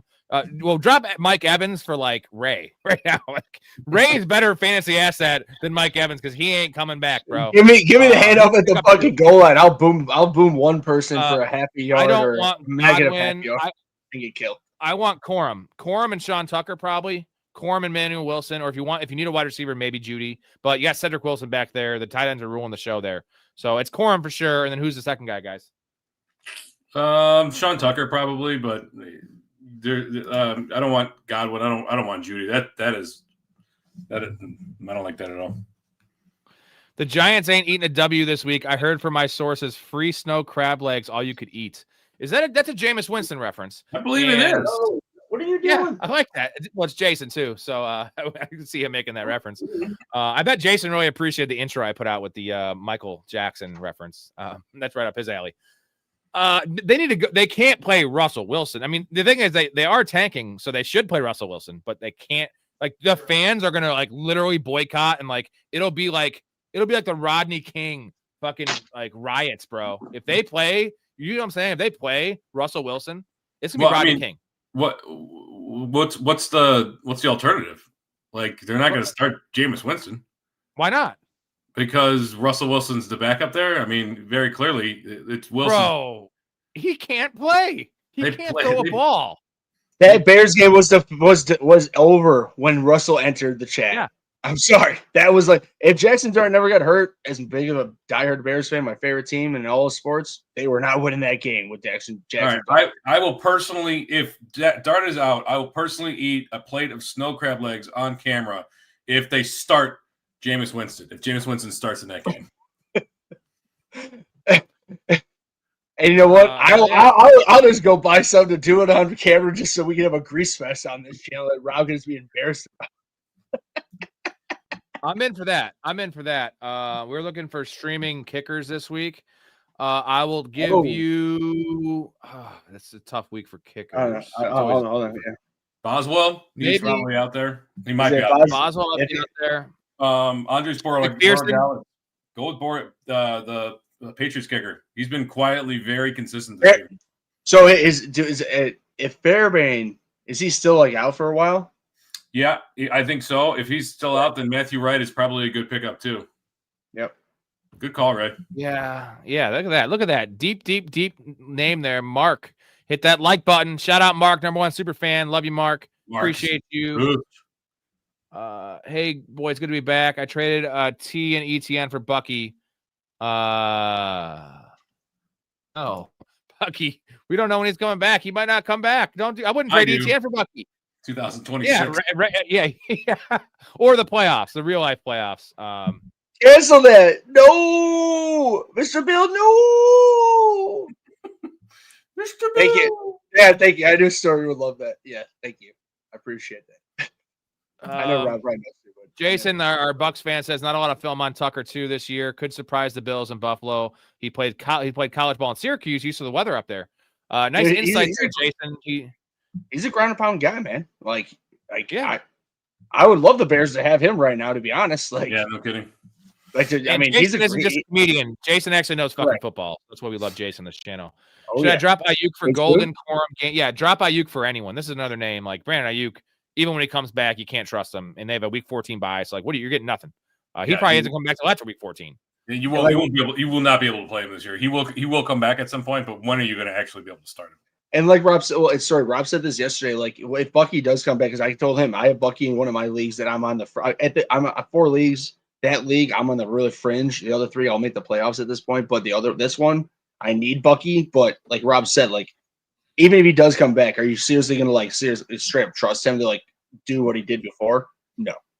I mean, if he comes back and he's healthy, he doesn't go into the game with an injury designation, I'm throwing him right back into a lineup. Well, sure. But let's say it was just he was questionable, limited in full practice. It's that's still not a great sign. Yeah, it's never a great sign. You're right. You guys think Henderson would be starting running back the rest of the season, or will they split carries? Stevenson might be back this week. Bless you. I'm just going to refer to this real quick. I got to refer to this just because this makes a lot of sense here. and everyone knows it. Everyone knows it. Hold on. Here it is. Here it is. It Uh-oh. is. All right, Here it is. Trevion, you're starting today. Go out there and make it happen. First down, Patriots. Trevion Henderson on the carry. All right, come on back, Trev. Come on back. Coach, what's the problem? See? I told you you'd start today, but that's it. You're done. Putting in the backups. Poor guy. Shame. It's a shame. That's Sports Memes channel, everyone, on YouTube. Sports Memes channel. Check that out. If you're not subscribed, if you're in the Discord, you haven't subscribed, shame on you. Do it. Awesome memes from Matt. He's awesome. He's giving me access to these memes, so please give him some support. And you're going to get he releases them before I do, so you're going to see him earlier on his channel than mine. So give him a little shot there. Appreciate you. What do you think, Ray and Story? Is Trevion Henderson, if let's say Stevenson comes back this week, yeah, he'll probably get more of the carries because he's hurt. But let's say the next week, let's say week 12. What do you think the shakedown's going to be? Yeah, so I don't think Stevenson is coming back this week. It's a Thursday night game, so you can go ahead and fire up Trevion Henderson very confidently. In the following weeks, I think that Henderson has done enough to earn the trust of Vrabel, and he will be a big part of this offense, but he won't be the lead back. It's going to be very much a committee. They really like Ramondre Stevenson there. So I predict 50-50 when Stevenson does eventually come back. Well, hey, sorry, if you ask Rob, Henderson didn't do anything really special on Sunday because his 2 mega touchdowns were just wide open highways that a Ray could have ran through. So, Rob's like, oh, don't be all so high and mighty about him. I'm like, oh, I mean, he's an explosive guy. But I agree with what I'm saying. Were you impressed with those runs, Corey? Was I what? Were you impressed by Trevion Henderson's touchdown runs? Like anyone could have done those. Speed, but he didn't show, and he didn't really show any elusiveness on those runs. I'm ranging you, Rob. He got caught on one run on the first series of the game. Yeah, the last year. Yeah, but they are using him better, which is nice to see. A lot of outside zone stuff and some pitches, and that was really good to see as well. Not just up the gut stuff. Yeah, he's not an up the gut guy. He's not up the gut guy at all. He's an outside. I'm just going to go to the bottom of the chat real quick, and we're talking about Ayuk. He's Uncle Ted says Ayuk's a $100 million receiver. He's a $100 million mistake, and Kyle Shanahan has showed time and time again he's going to play the best guy. He does it at the quarterback position. He does it at, and we see this right now with Brock Purdy. Maybe now Brock Purdy might not be 100% healthy, and I'm not making that 1-to-1 comparison. I'm just saying we've seen it before, and they don't. Kyle Shanahan hates Ayuk. He hated him his rookie year. He always hates him. It's Juwan Jennings, it's George Kittle, it's CMC, and he's not going to play enough snaps to make a difference. And I just don't think he's very good. And he had one good year. Congratulations, bro. You got $100 million. He's like Le'Veon Bell in my mind. Just sitting on a jet ski somewhere getting fat. So well, not arrested Le'Veon Bell, but yeah. Yeah, Scott, you're gonna be part of the league. Send me a DM in the Discord. I put it in the private chat there, the Patreon chat. You have exclusive access, like your priority access because you're a fanatic. I might do 2 leagues this year too if they get full, but you're definitely in, bro. What's going on, Wally? Scott, there will be leagues that draft every day. Join a public one. No, there's not a lot of NFL fantasy leagues, bro. Like NFL playoff fantasy leagues if you want to. This is gonna be much better. I can promise you that. Yeah, Scott, you're in. Meat sweats right here. We love that.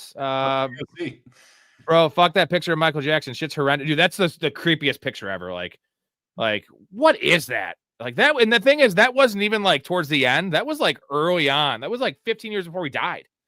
Like, what did he do? Went off the deep end. Holy shit. Have you seen Ryan Seacrest recently? He's hosting Wheel of Fortune now. Dude, he's 50. That's a handsome guy, right?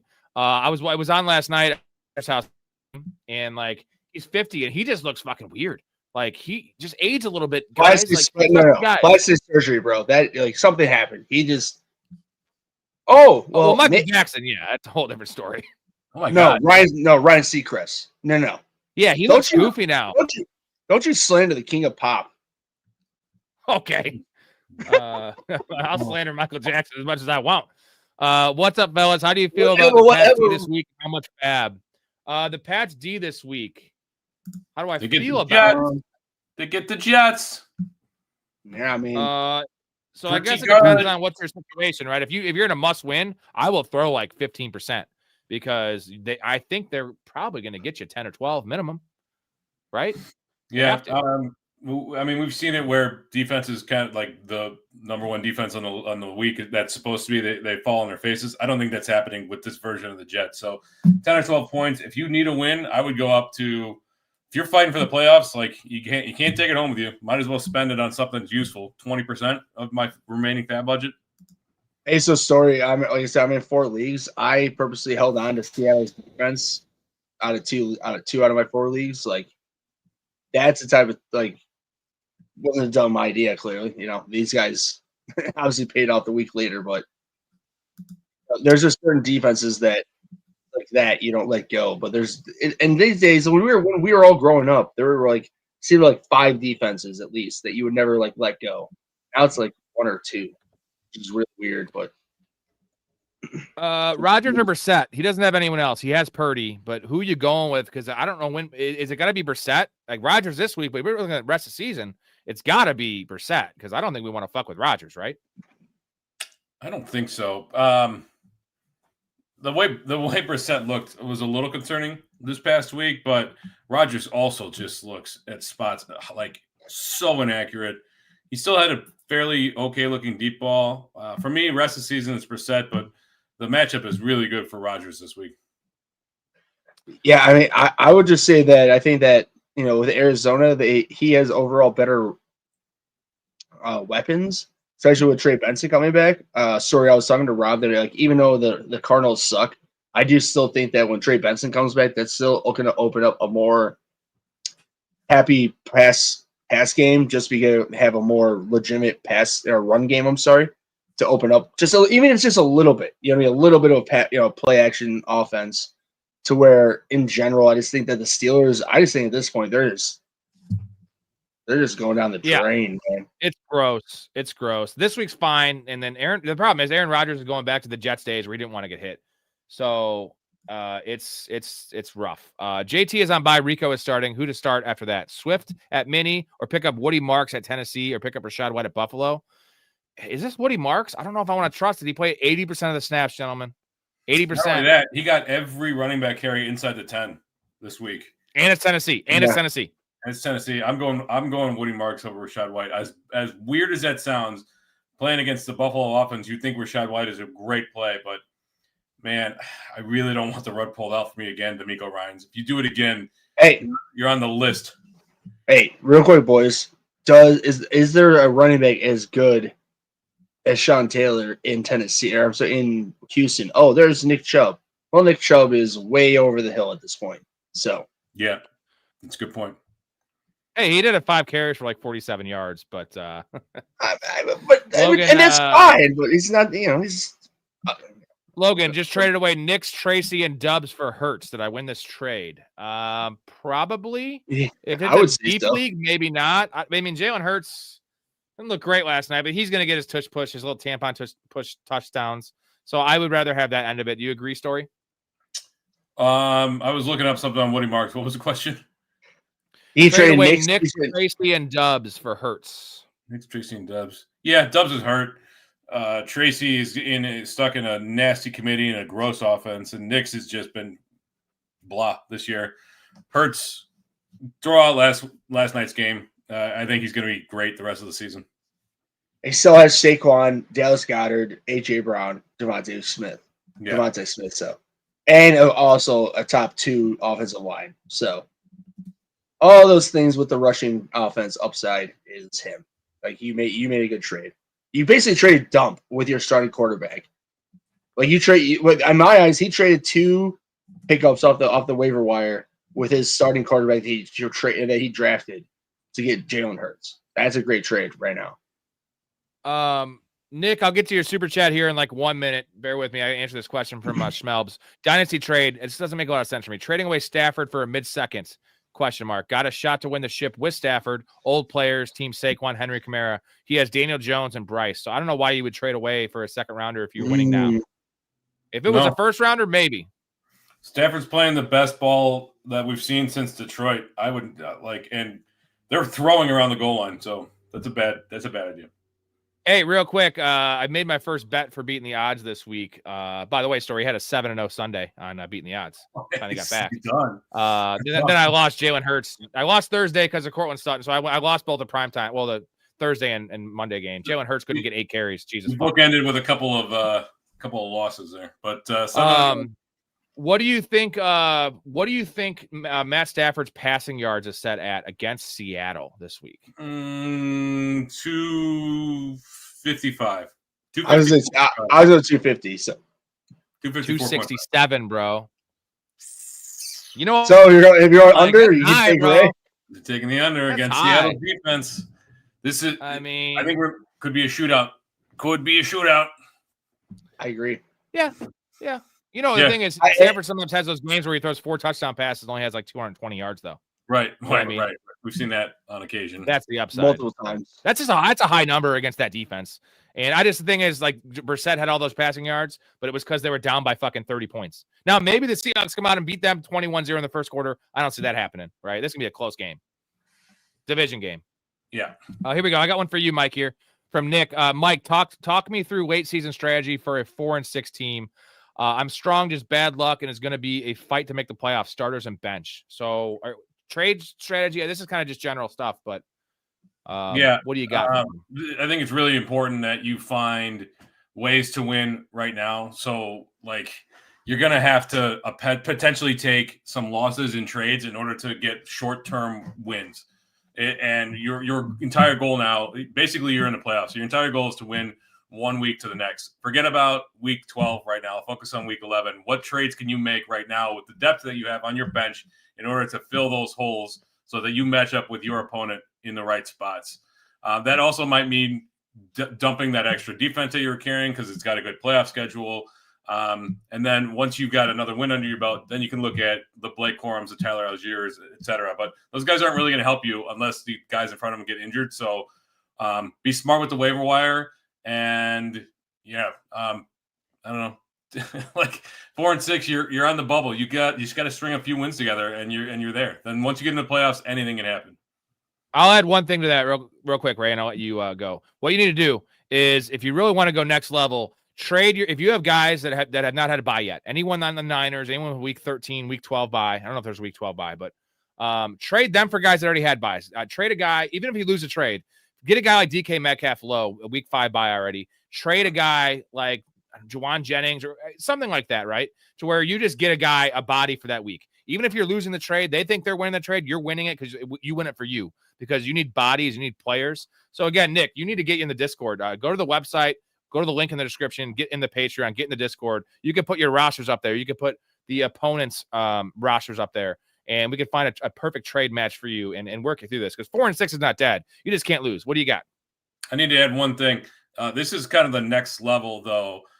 You need to find out what your tiebreakers are for getting in the playoffs because I'm sure there's other teams that are in the same position.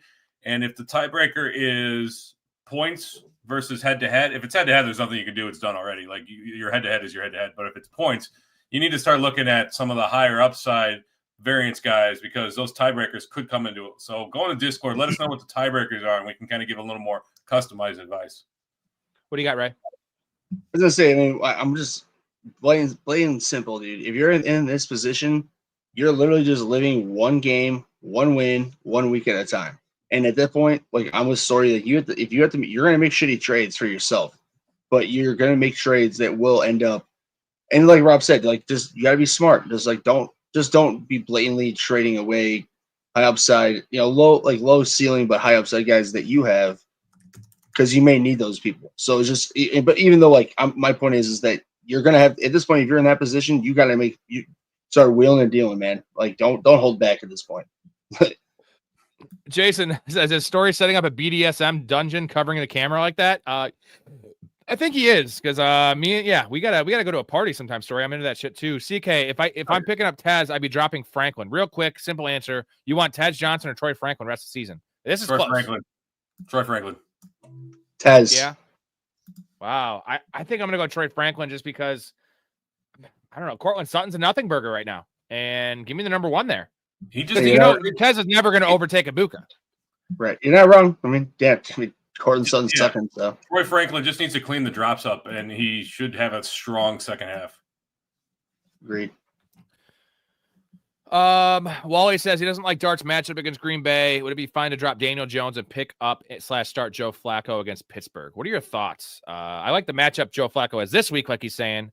That's kind of, if again, this is a record thing, Wally. If you're fighting for the playoffs, you gotta do what you gotta do this week with Joe Flacco. If you're 8-2, I'm just rolling with Daniel Jones because you have Jackson Dart, and I'm not looking to, because Joe Flacco could lose his job, he might get hurt. What are your guys' thoughts? You're rolling with Daniel Jones this week because he's on bye this week. That's why. There you go. Good call. Thank you. Yeah.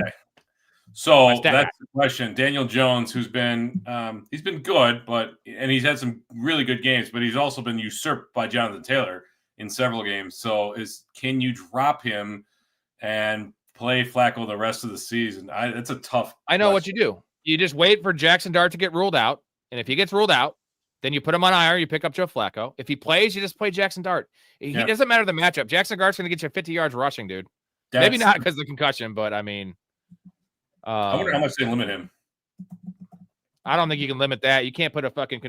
You can't put a what? You can't constrict that guy. You can't put a what the hell is it? They put an engines. You're slow looking it for down. You know what I'm talking about? Yeah. Governor. You can't put a governor on that engine. There it is. Who would you have rest of the season? ETN or Aaron Jones? Half PPR. Ray, what is your answer? ETN or Aaron Jones? ETN, just because Aaron Jones is he's so injury prone. But at the same time, I mean, when healthy, it's Aaron Jones. So I'm on Aaron Jones, period. Like, okay. Let me go back to August of earlier this year when everybody was creaming their pants over Jordan Mason because he had a good system and he had a good year in Kyle Shanahan's system. And I'm like, everybody, hold your horses. Let's go ahead and wait because Aaron Jones is still the dude there. What happens? Aaron Jones back healthy. Aaron Jones is the dude there, right? Jordan Mason is a nice complementary piece, but it's Aaron Jones' backfield. And when coaches, remember this next year, when coaches come out and they talk about, we're going to split the backfield. We want to give this guy, this guy we picked up. They're usually only talking about the rushing work. And that's not nearly as valuable to fantasy football when it comes to running backs as the pass catching work. Who's the pass catcher in Minnesota? It's Aaron Jones. Remember that next year when some bruiser, when Devin Singletary gets a 1-year contract and he goes to, he goes to Tampa Bay or whatever because Sean Tucker's gone, and they're like, it's Devin Singletary. Doesn't matter, right? Go with the guys who catch passes. So sorry, literally, Aaron Jones' entire career injury history means nothing to you because it does to me. Oh, okay, that's fine.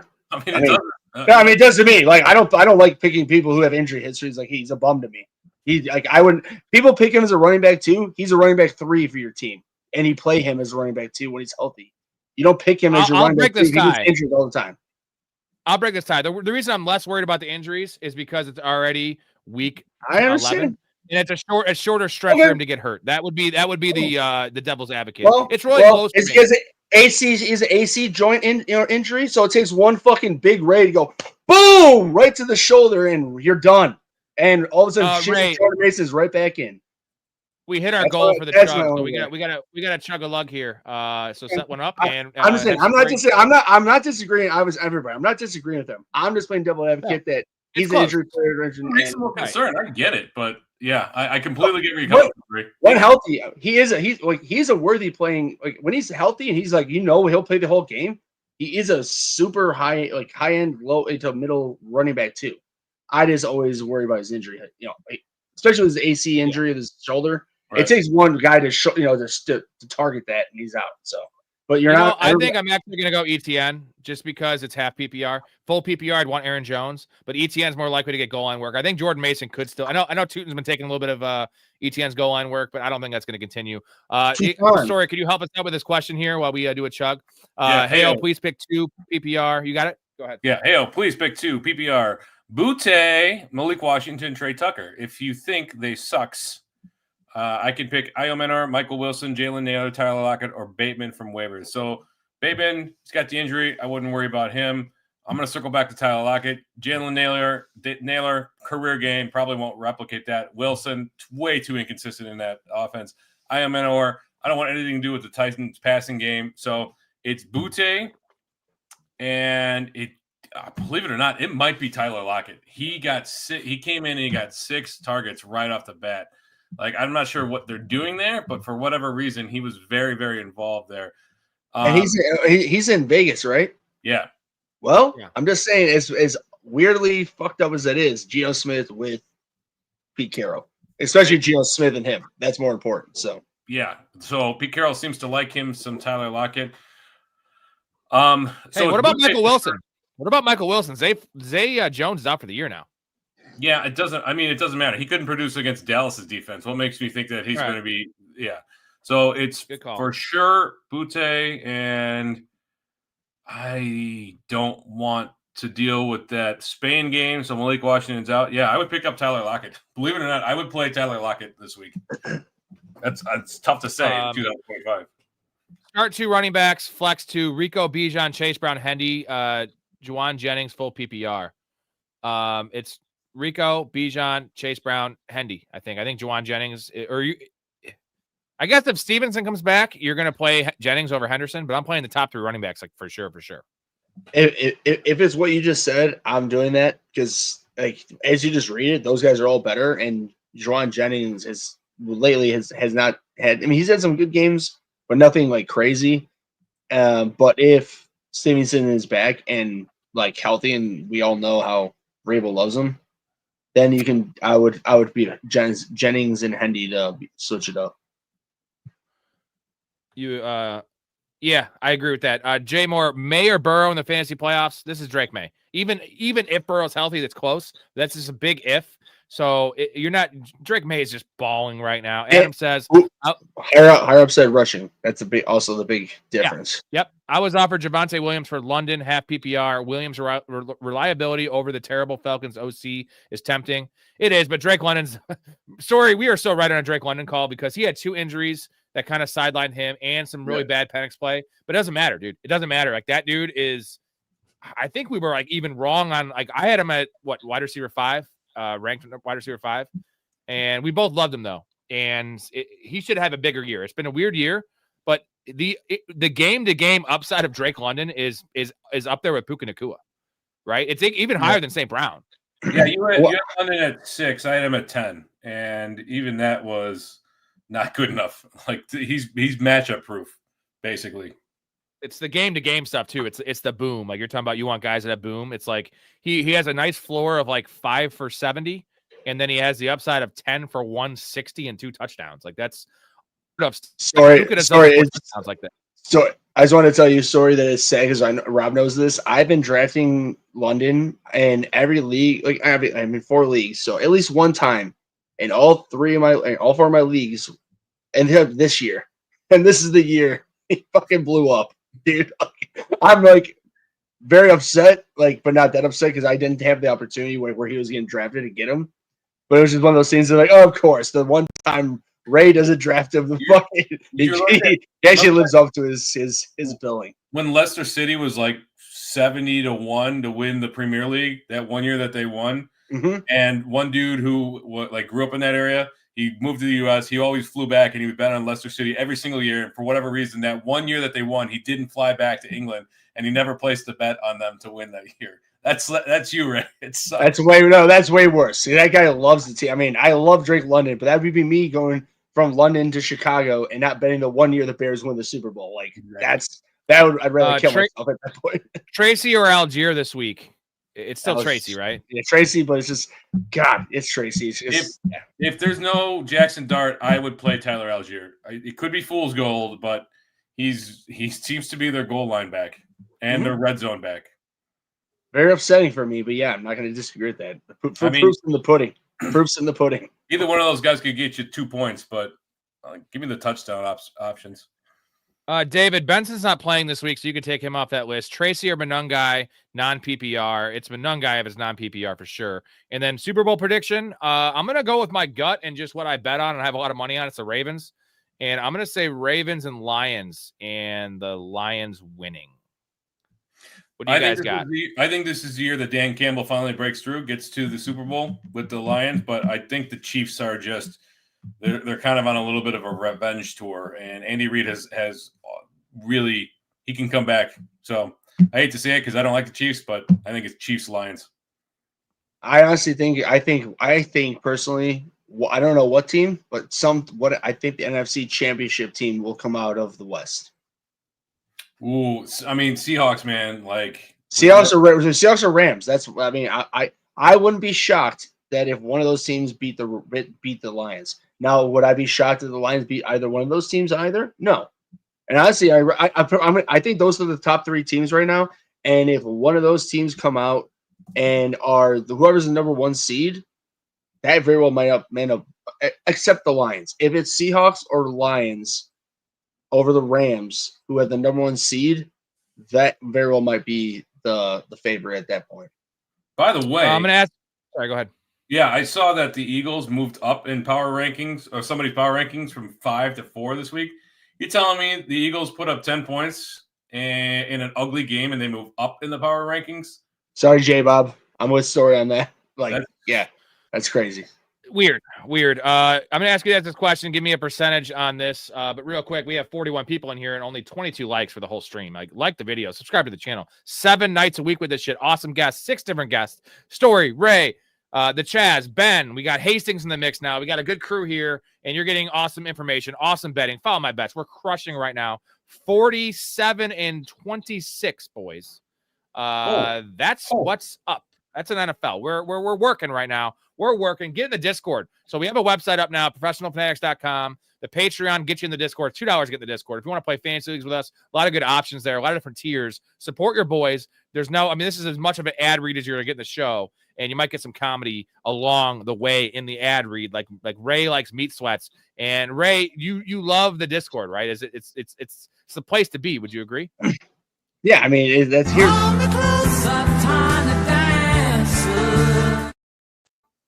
I want to talk to Samson. Fly me to the moon like that bitch Alice Cram. He hit you with the back, Ray. Hit you with the back. Give me your real Discord thoughts. Sorry, I have to do it. It's awesome. Sorry, pulling a Ray and apologizing 10 times. It's funny. It's a bit. It's a good bit. I'm not gonna do it. Okay. No, I mean the Discord is great because again, the 3 of us are in it. There's upwards of 60 plus people in there now. And again, it's one of those things to where it's 12:20 right now, Central Time.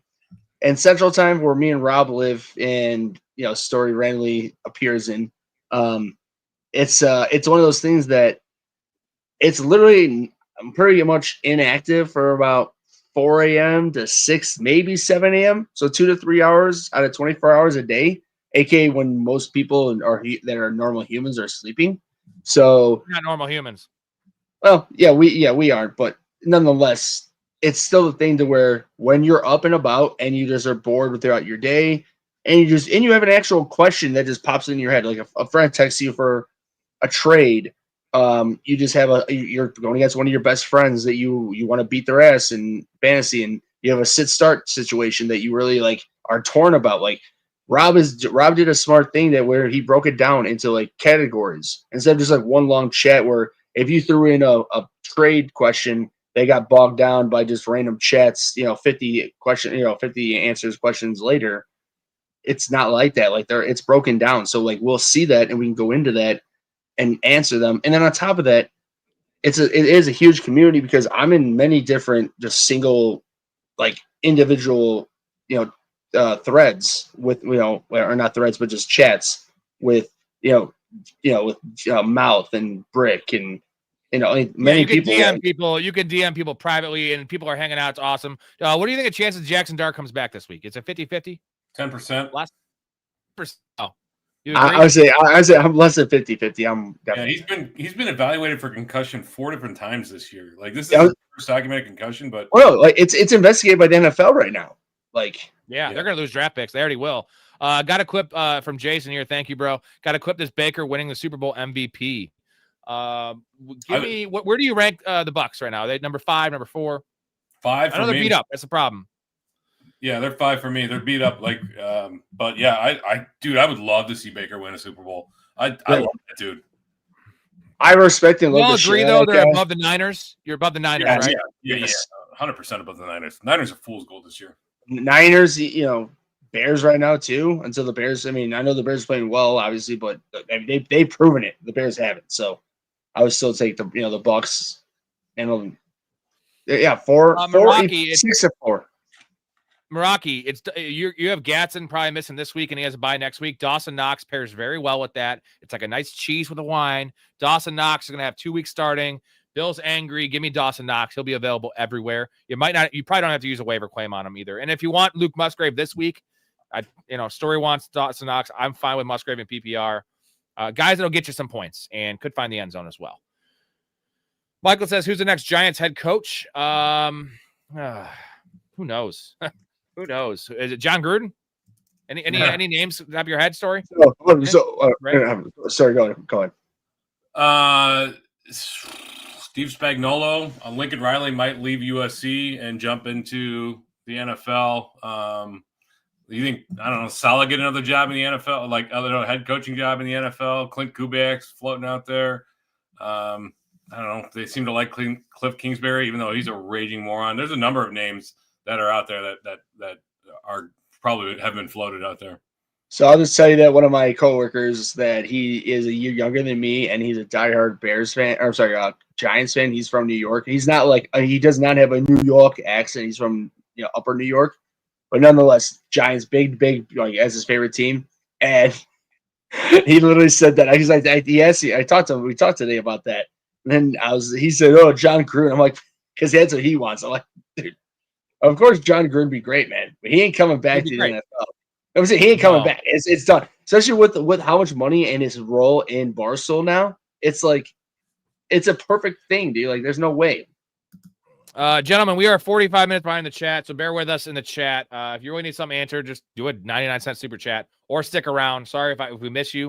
We got to do our best to get through all these. It's hard with 3 people and just giving you actual analysis instead of yes or no answers. That's what we do on this channel. Would you trade Algier and Franklin for Stafford? He's got Jaden Daniels and Caleb. Are you fine with just rolling with Caleb? I'm fine. I don't want to give up Algier or Franklin.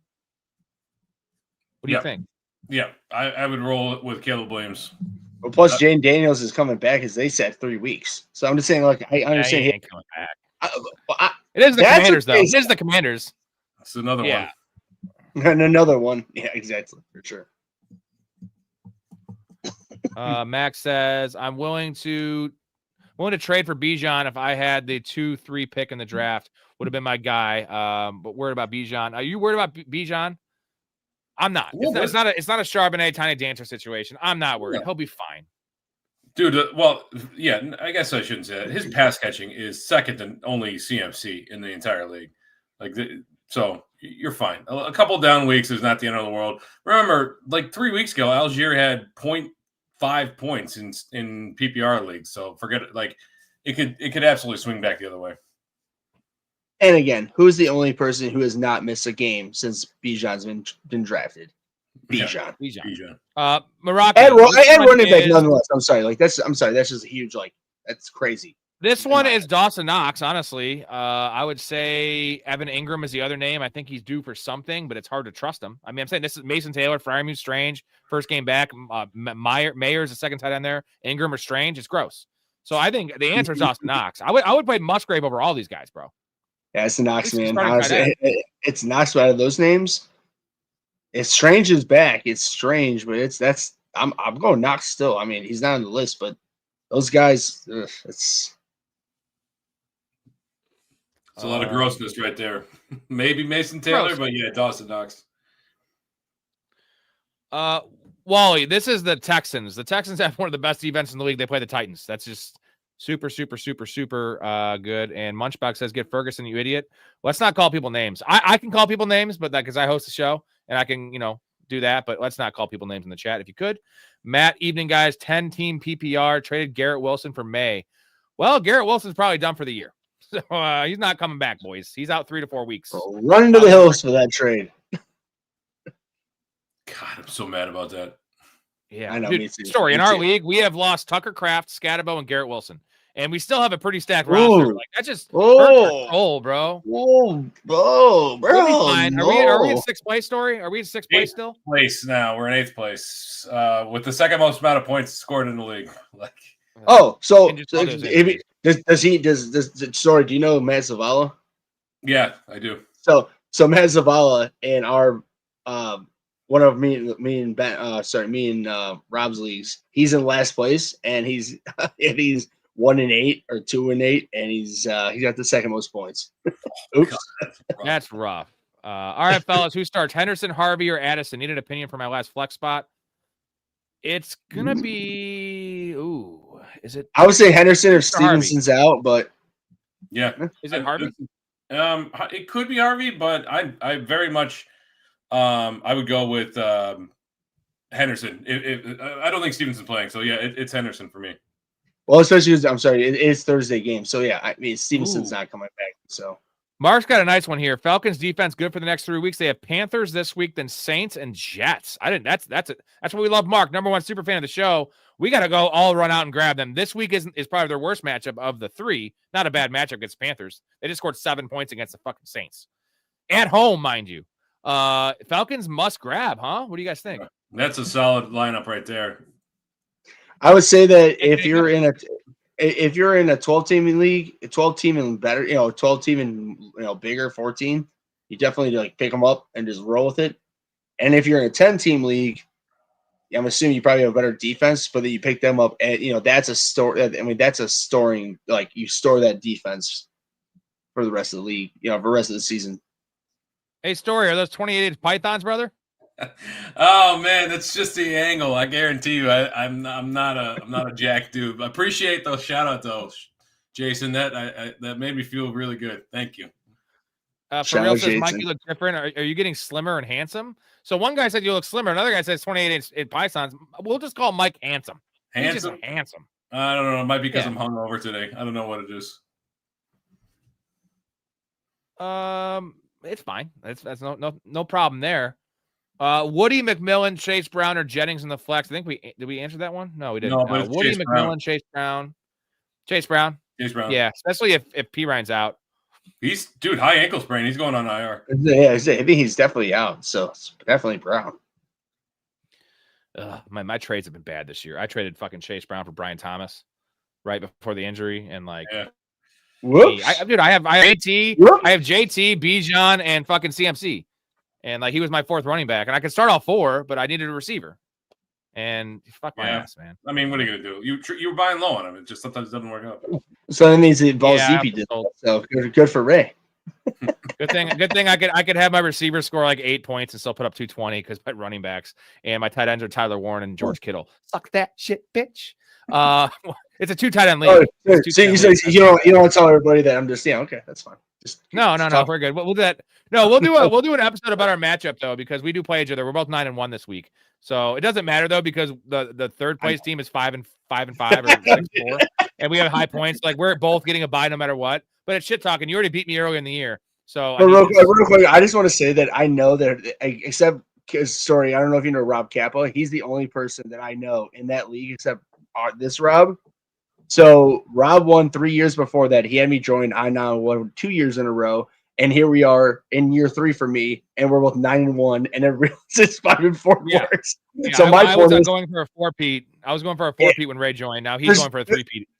I was looking at this. There's just no way that you have not gotten random texts. I mean, who the fuck is this Dirty Ray Vaughn? Get him the fuck out of this league. Hey, he's a co-host on a fucking podcast, so he knows his shit. J-Bug, what tight end should I pick up? Kate Otten, Harold Fannin, Hunter Henry, Loveland, Schultz, or Theo Johnson. That's a fucking nice list.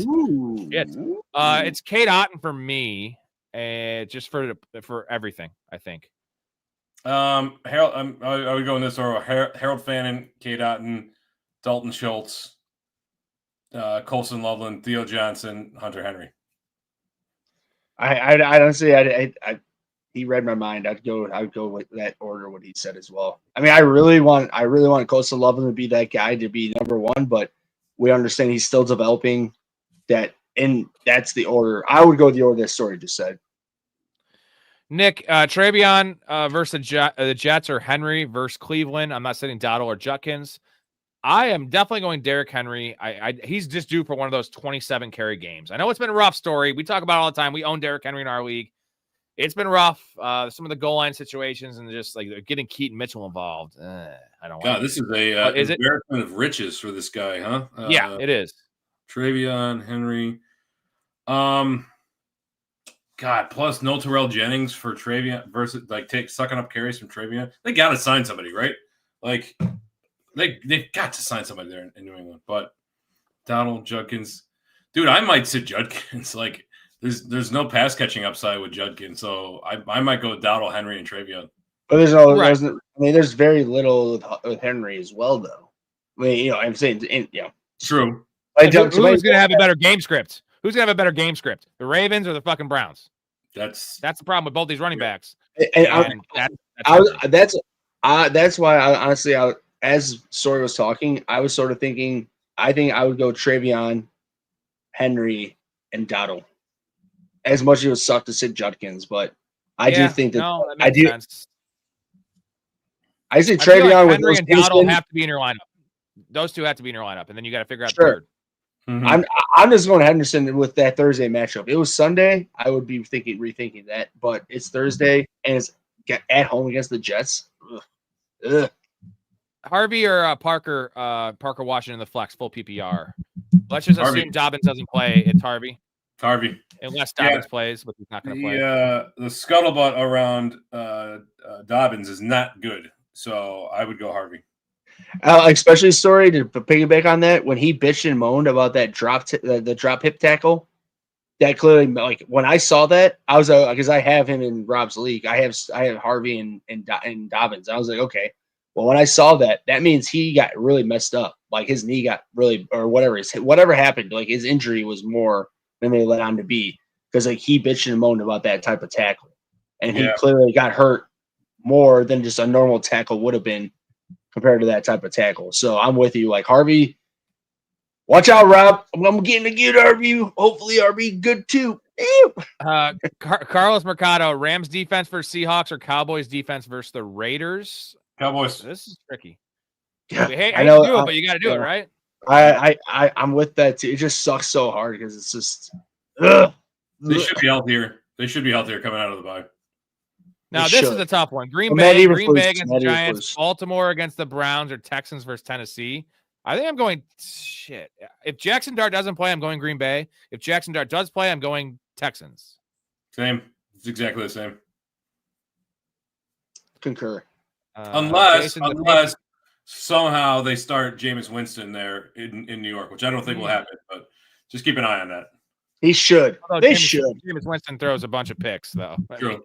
Yeah. I mean, Jesus Christ. They might score 21 points, but he might give up 14. They might score more. The Patriots are NFC South champs. Got to give credit when credit is due. Rabes definitely smoked a couple packs of cigs with some Zins upper decker on Sunday. I'm not writing off the Bills just yet, guys. Maybe I'm on an island. The Bills, I think the Bills are a good bet for it's like plus 300 for the Bills or plus 280 for them to win the division. They still have to play the Pats again. Now, they lost the first time against the Pats. What do you think the odds are? You think that's a good bet, Ray? You think that's a good bet? Plus 280? I guess it just depends how much money, how much shekels you want to really throw down on it. It's because right now we're deep into the season, and when you have such a good record that the Patriots have, it's really hard. It's not baseball. You know what I mean? Like when baseball and late in the season, you see like, oh, you're 3 games down. 3 games is literally one series, and all of a sudden you're tied. You know what I mean? You sweep that team. It's not football. Football is such a low amount of games, and if you're 2 to 3 games behind, that's a really high mountain to climb. But I will say that if there is any team that's willing to do that, it would be the Bills, because they have Josh Allen, and Josh Allen is, as much as he looked bad this last weekend and has looked in some games this year, I'm still a believer in the guy. I mean, I mean, let's put it this way: the Bills went into Kansas City and put them down, and like Story said earlier, they are the favorites to win the Super Bowl. So that goes a long way for me. At least when I say a long way, enough to me to believe in them that they're not just down and out. So here's the Bills' schedule coming up. They got to play Tampa Bay. They're at home. That's a tough matchup. Then they're at Houston. That defense is tough. At Pittsburgh, Cincinnati, easy. But then they're at New England. Then they're at Cleveland. And then they've got the Eagles. They close out with the Jets. Versus, listen to the schedule for the Patriots. This is wild. Jets, Bengals, Giants, bye, Buffalo, Baltimore, Jets, Miami. Like, That is such a cake. Maybe I see those odds. Yeah. That's also what happens when you have the 3rd overall pick and you have, or not, that was last year, but nonetheless, like this year they had the 5th overall pick. Yeah, it's well, no, schedule. They had Will Compton this year. So either way, they still had a top 5 pick. So a top 5 shitty schedule. So I'm saying, sorry, you're not wrong. Like that really clearly what you just said plays 100% into that. I'm just still a believer in the Bills because the Bills, they have Josh Allen, and that just goes a long way. Right? He's proven. Drake May he's trying to prove us right now. Dustin, I think we answered your question there about the Pats D. Can you ride them the rest of the way? That schedule is cake, and you cannot run the ball on the Patriots apparently. So they're making teams one-dimensional, which is fantasy gold for the defense. You're getting sacks, you're getting picks. Love that. Jaden Reed's a great stash with what we've been seeing. We got Christian Watson as our number 1. He ain't going to stay healthy. Tucker Kraft being out's huge. Dubs being hurt. Golden being hurt. He's just nothing anyway. And Wicks is not. I mean, it's just not great. They're out there playing Malik Heath, bro. Is he really that good of a stash, though, dude? I mean, like, what are we talking about? Like a low end flex or a high, low end? Like, I don't know. Like, top 36 guy in PPR. Again, bro, we've talked about this before in story. I'm sure you've heard this. I think we all talked about this before. Like, the Packers are whoever's open, they spread it out. So if they're not a fantasy good, when I say like, I'm not good, but reliable team for passing, especially. Josh Jacobs is a good player. Jaden Reed's a good player, but no Tucker Kraft. That's the difference. Right, Story? I will say this. I saw way too much Bo Melton for my liking last night. Melton necessary, right? Like, he's a good stash. CK, do I use a waiver on Tez or wait till after it runs? You have to use a waiver on Tez unless it's a 10-team league. Maybe you can wait. I think you have to do it. You agree? You agree, Story? Gotta do it now. I mean, are you going to play him this week? If you're not, then I don't think there's any reason to use a waiver on him. Hope he falls through. Well, but I'm saying if you need a receiving prospect, you need to use it now. He's not going to be available. So if you need a receiver now, then yeah, go for it. If you're in win now mode, who cares about your waiver priority? Otherwise, I was just going on. If you need a receiver, at least even depth, like get him now. He's not going to be available. So to your point, sorry, if you're like, don't just drop him for like a person that's been productive throughout the year for you that's just had a down couple weeks. Yeah, good call. Tet, Harvey, or Woody, full PPR, pick 1. It's going to be Harvey if there's no Dobbins, which there's probably going to be no Dobbins. We all agree it's Harvey he's here. He's a candidate for IR, so go with Harvey. Real quick, Story, do you like the other guys as an all-time comedy? I'm not a fan of it. Ray likes it, not top 5, but Ray loves it. What are your thoughts on the other guys, Will Ferrell and Mark Wahlberg? I never saw it. So I know it's a buddy action comedy, but I don't. And you're a cinephile. That's hard to believe. I'm sorry that I guess that doesn't help my story, you bastard. I saw Daddy's Home. That's got those 2 guys in it. So I would say that you like it, Ray? Well, of course. I mean, it's since you're just a little bit older than me and you do have a family, I think that Daddy's Home would. He doesn't have a family. Mike just has dogs, bro. Dogs. Just a dog. Whoa. All three of us are on board. That's family. All right. Don't even question that. Well, you know what I mean. I was saying a kid. I know. Our dogs are our children, though. We all know that. I got to move on, though. I just traded Quentin Johnson and Cleo Shakir for AJ Brown and Christian Watson. I want AJ Brown. Terrible. I don't love it, but I like it. How about that? I think it's a lot of. I think it's he probably got the better with AJ Brown, but it feels very lateral move there. I'm not sure that made much difference. I'm with Rob. That at least you get the super high end side of AJ Brown. At least like potentially, you know what I mean. Like the theory is, seemingly you have it a wide receiver 2. Drafted him to be a wide receiver 1. Michael, should I trade Derrick Henry and Jake Ferguson for Hunter Henry and Justin Jefferson? So tight ends are pretty much a wash. You want Henry over Justin Jefferson? I want Henry over Jefferson. I let JJ McCarthy show us a pulse first. I agree. I would just say in a vacuum, if you need, let's say this guy had Malik Neighbors. You know what I mean? And like he needs a wide receiver, like high upside wide receiver 1. And this is the vacuum that you're able to make a trade for Justin Jefferson like that. So I guess again, this is a trade, or this is a question, Michael, that like to get the Discord. Then we can literally all three of us and everyone else in that Discord can all look it all over and just break it down. But in a vacuum, I'm with them. I wouldn't do that.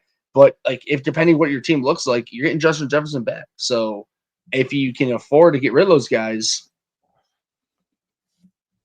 ProfessionalFanatics.com. Link to the Patreon, or just go on the link of this video that gets you in the Discord. What are you waiting on? Waddle or Travion on the flex this week? Full PPR Waddle, right? No matter what, he's fucking killing.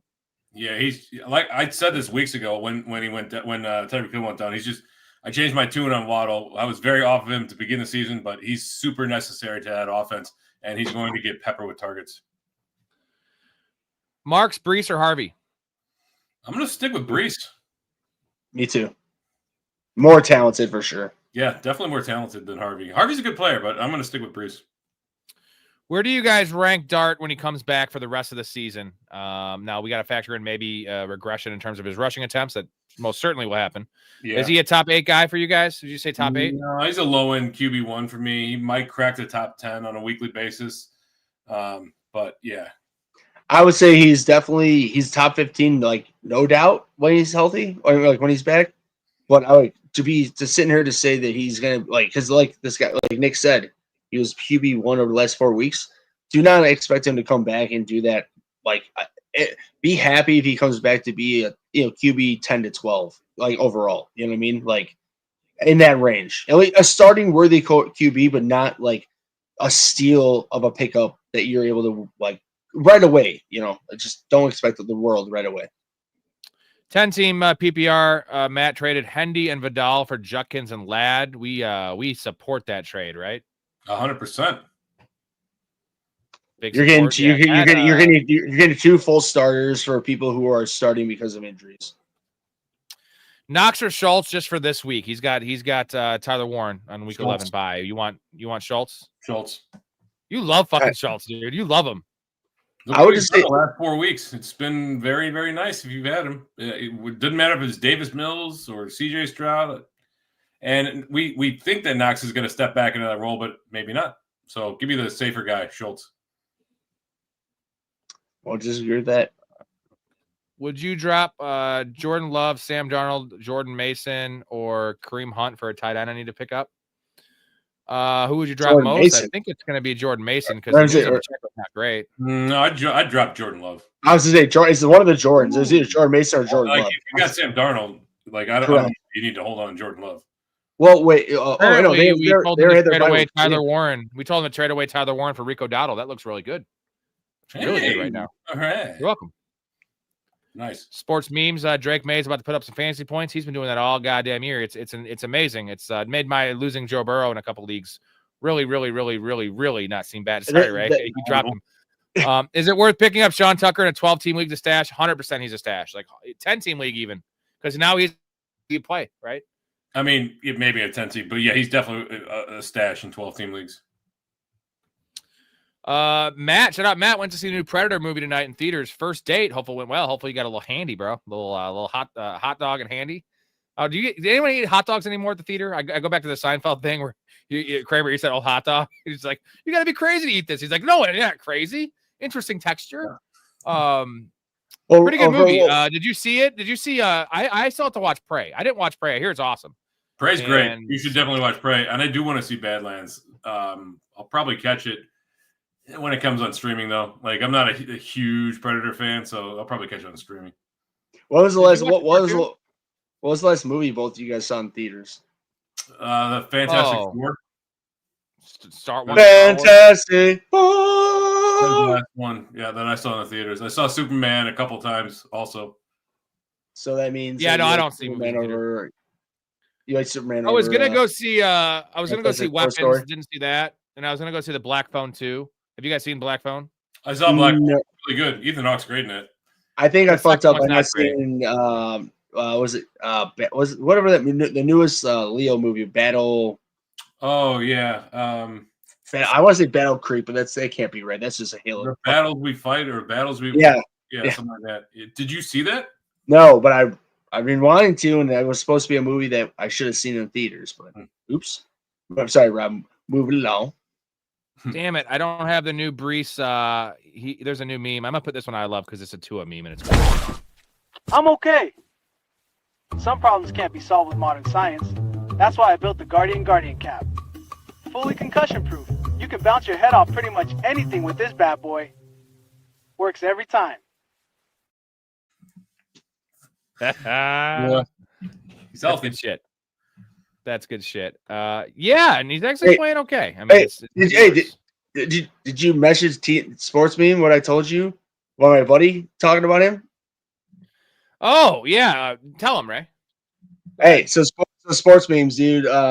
Every Wednesday I play with buddies on Halo who are I'm younger than Robin's story, and so there are guys who are their age who are married with kids, and so every Wednesday night we play Halo as a boys' night thing. And my buddy hit me up on Saturday midday, or it was Saturday midday, and he was asking like how, because he watched the podcast before, and that Rob has changed the format. And so he was asking what Rob, how we do it. And then he was also asking how he was getting these memes in these the reels into our live. And I explained to him, as a matter of fact, that's not my buddy Rob making them. That's a guy who is a complete OG, awesome dude who is just like, he's growing with us and he's being organic with us, and he's willing to give us his reels to put on our podcast. Because I'm telling you, hey, sports memes, dude, he said he loved them. Like, he thought like all of them were hilarious. And I was like, well, if you haven't noticed, every time Rob plays them, it says his channel on the top. So I mean, that's just so you know, good news. that's a complete random person, dude. Like, had nothing to do with anything. He just called me and he loved the new format. He's gonna blow up. He loved yours. People love that shit, and just give it some time, bro. When can Reed come back? Story.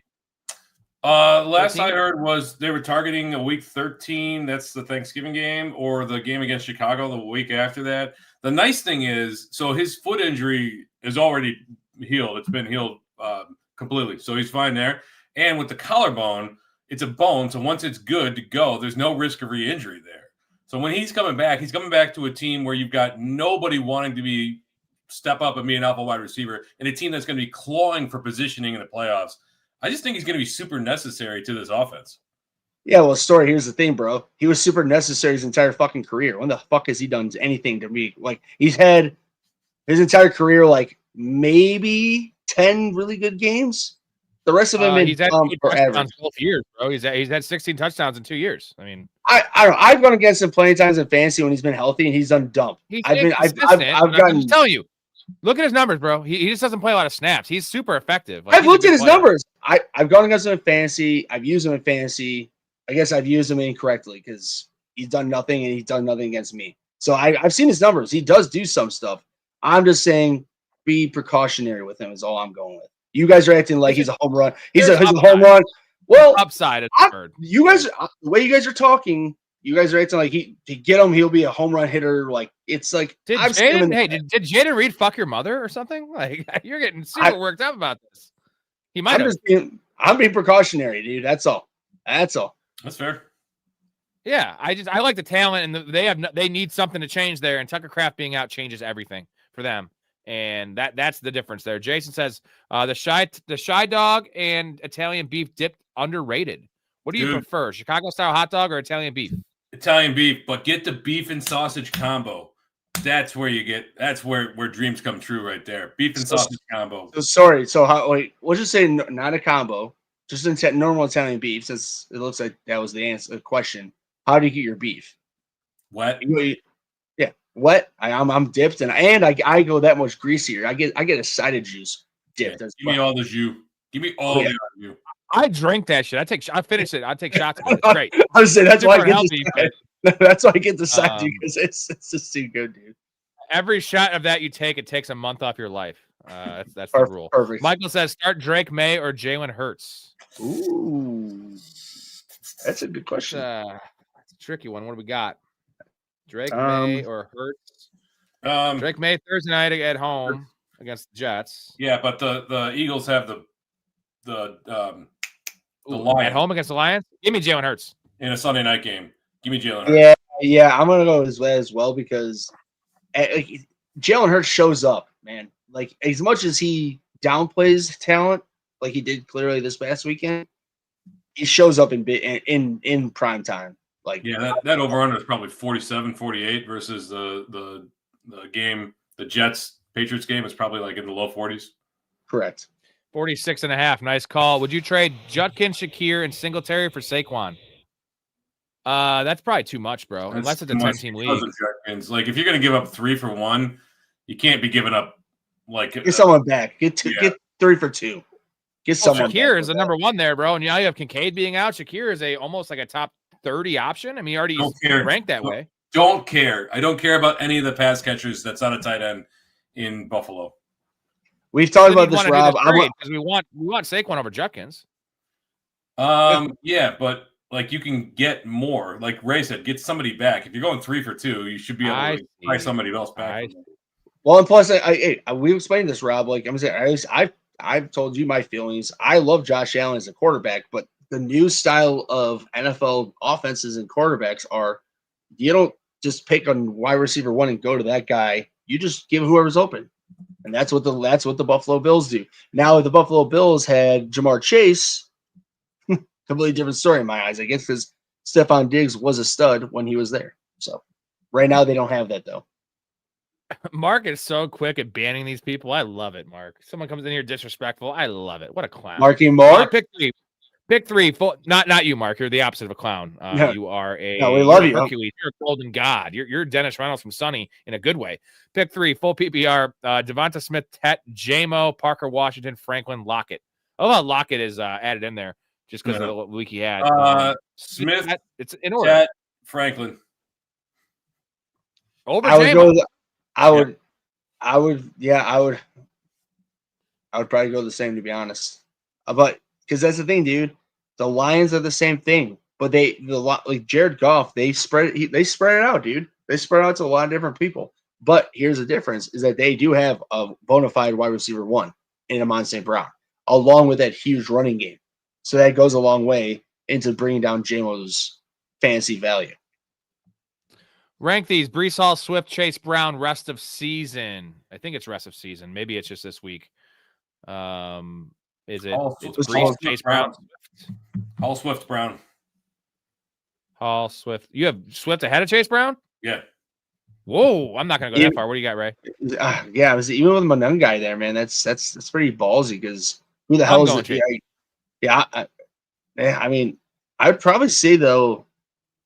Yeah, I would probably go Breece Hall, Chase, and Swift. And to be honest, you can even, depending how hurt P. Ryan is, you can even convince me. You can make an argument to me with Chase Brown over Breece Hall, but we all know that they're going to be down every single game. So Breece Hall will be getting just dumpy, like he got a 40-yard touchdown dump off.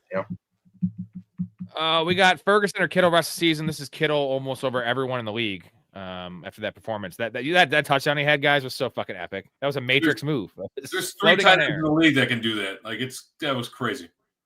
So and he's one of the older ones, and he's still balling. Like it's just funny. George Kittle, who plays such a physical brand of football, blocking, is aging like fine wine. Meanwhile, you have Hawkinson and Mark Andrews who can't even move. They're both younger than Kittle. It's wild. It's wacky stuff. Get him on the Bears. Just Atlanta is a must pick up. Just the schedule they talked about is just for sure. That was amazing. John Wick. What about Pearsall? What's the deal with Ricky Pearsall? I dropped him. I dropped him in a couple spots. I'm holding him on to in some leagues. I have deep benches, but I don't know. It's just I don't know what the hell. Are they going to ever give him a full workload the rest of the year? Maybe because it's Kyle Shanahan. But Ray, do you think he's coming back? When is he coming back? What the hell's the deal? It's all bad reporting. I was to say there hasn't been any real good like actual factual information on the guy coming back. And again, like I've been just talking about for the past 5 minutes with these offenses that hate your fantasy football teams, the 49ers are the same. So my point is that they don't have a bona fide number 1. Don't even bother wasting your time on a guy like that who's been hurt, who hasn't like he's had some pop off games, but he hasn't like bona fide himself to be like a no matter what, don't drop him player. Jason is looking awesome. Clowns in Chicago, not the best record. Hold on. Is Bozo from Chicago though? Yeah. Oh yeah. Oh yeah. Bozo, baby. Now, let me ask you this. This is a serious question. Does all the good that Bozo did in the 60s and 70s, whenever it was, you're hung up on a clown from the 60s, man. That's Bozo. Does all the good that Bozo did negate the bad that John Wasey did, or is that not how it works? I don't think that's how it works. Like no, it's not how it works. But I would say that he did. I mean, let's be real. He, in a good way, Bozo touched many kids' childhoods and lives in a good way. I know. I knew so much. I know. I was waiting for one of you algorithm.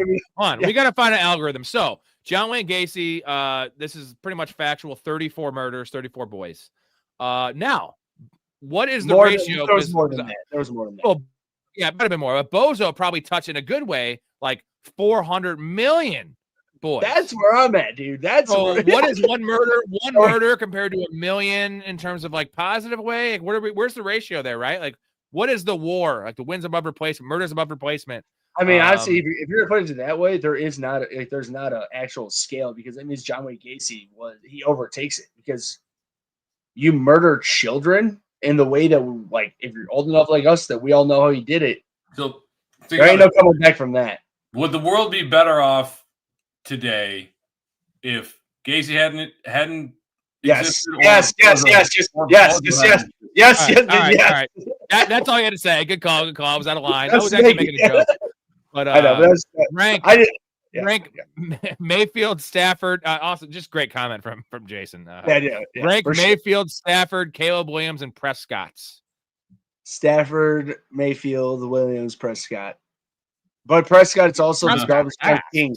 I guess I put probably Prescott over Williams, just because we know Brad Prescott's going to be a garbage time king. Yeah. Especially because with Williams, we know how that team's been playing with that offense. It's not a bona fide offense that we know that the Cowboys are a bona fide offense. So I'm sorry. I always switch that. Anybody even put Drake a little higher? I'm going Dak first. There you go. I'd go Mayfield, Dak, Stafford, Williams. Wow.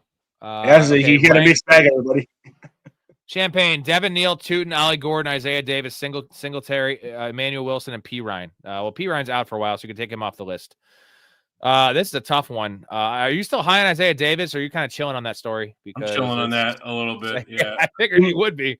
I have a lot of Isaiah Davis. This sucks. Devin Neal, you got Taysom Hill stealing goal line carries. That sucks for him. I think it's gonna be Tootin. Tootin number one, right? Tootin, Ollie Gordon. Tootin and Wilson and Ollie Gordon. Those are my three. Those three. Yeah, you could go ahead and take P. Ryan off completely. You might want to think about Taj Brooks then. Right.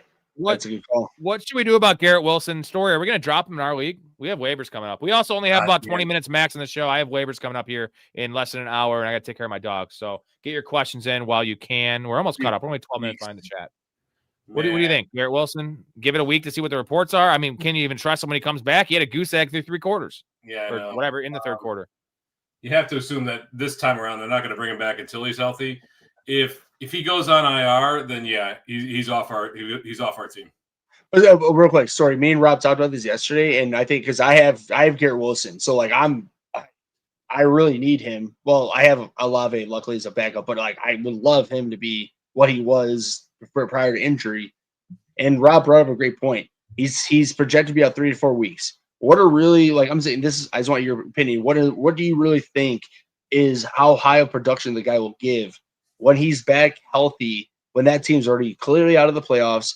Who knows who's quarterback at that point? I mean, at this point, we're assuming it's Justin Fields, but we know his upside. So, would you really trust him to come back as your if he was your wide receiver 3 and you drafted him as a high end wide receiver 2 for your wide receiver 3? Would you trust that? Yeah, I would. Okay. I'm sticking right back in there. I think we overblow this team is out of the playoffs, so they're going to start resting. That doesn't really happen nearly as much as we think it does. It's that's why I'm asking. This is when guys get rested, but these guys are professionals and they're playing for contracts, so I'm not worried about it. Did we lose Rob?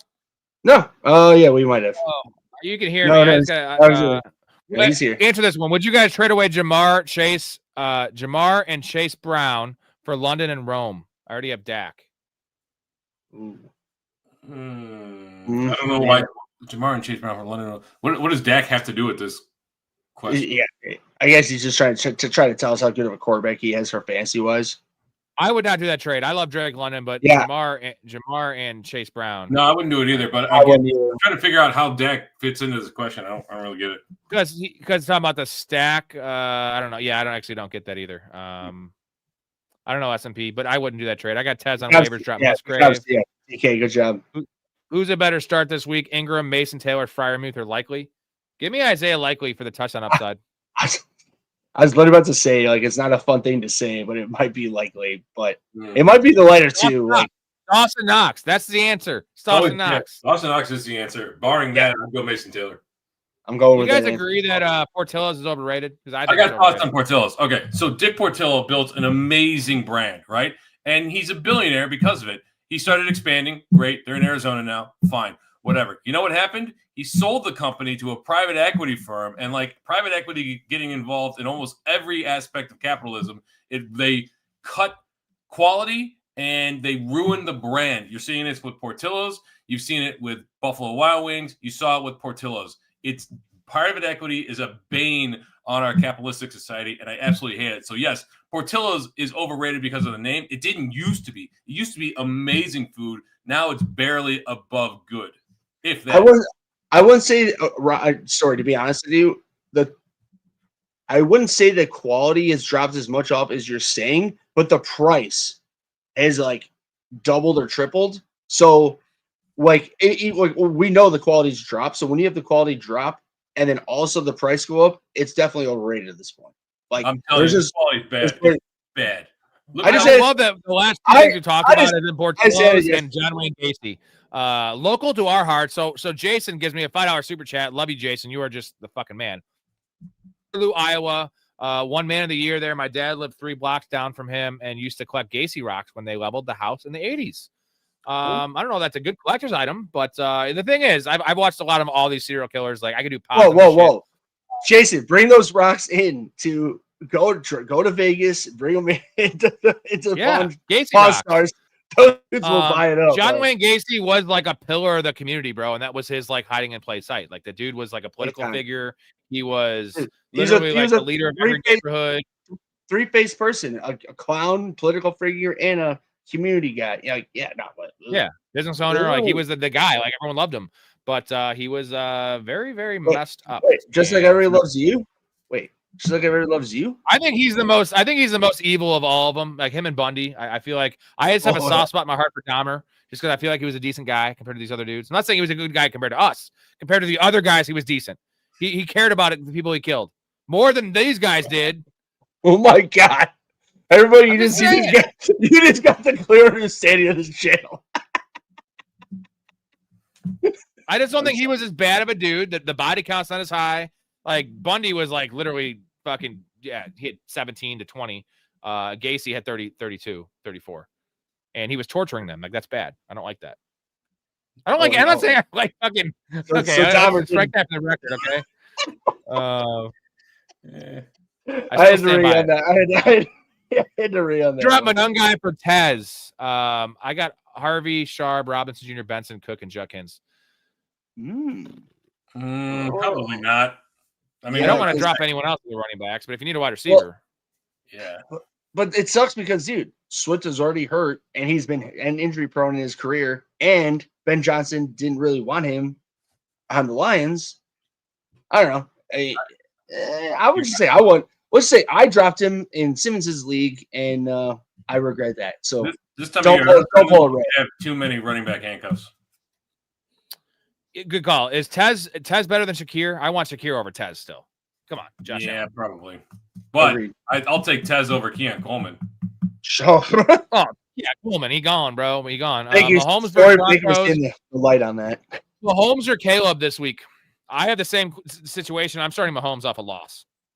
What's his name is going to be on the shelf for several weeks. The defender for the Broncos. Surtain. No. Well, he is injured too, but the other edge rusher, Alex Singleton.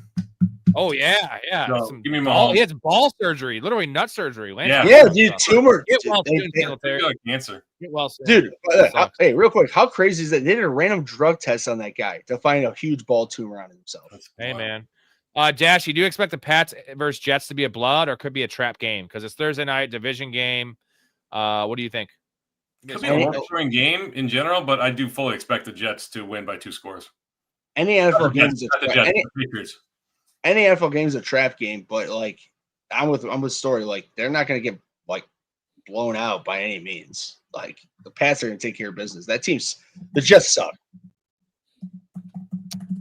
Matt said someone offered me Caleb Williams and Vidal for Drake May.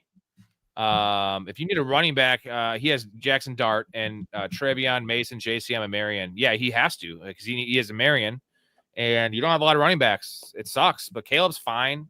I would do it because you get 2 weeks out of Vidal, and then you have that at least something. Also depends on your record too, but there's not a lot of you don't have a lot of running back options there. Dart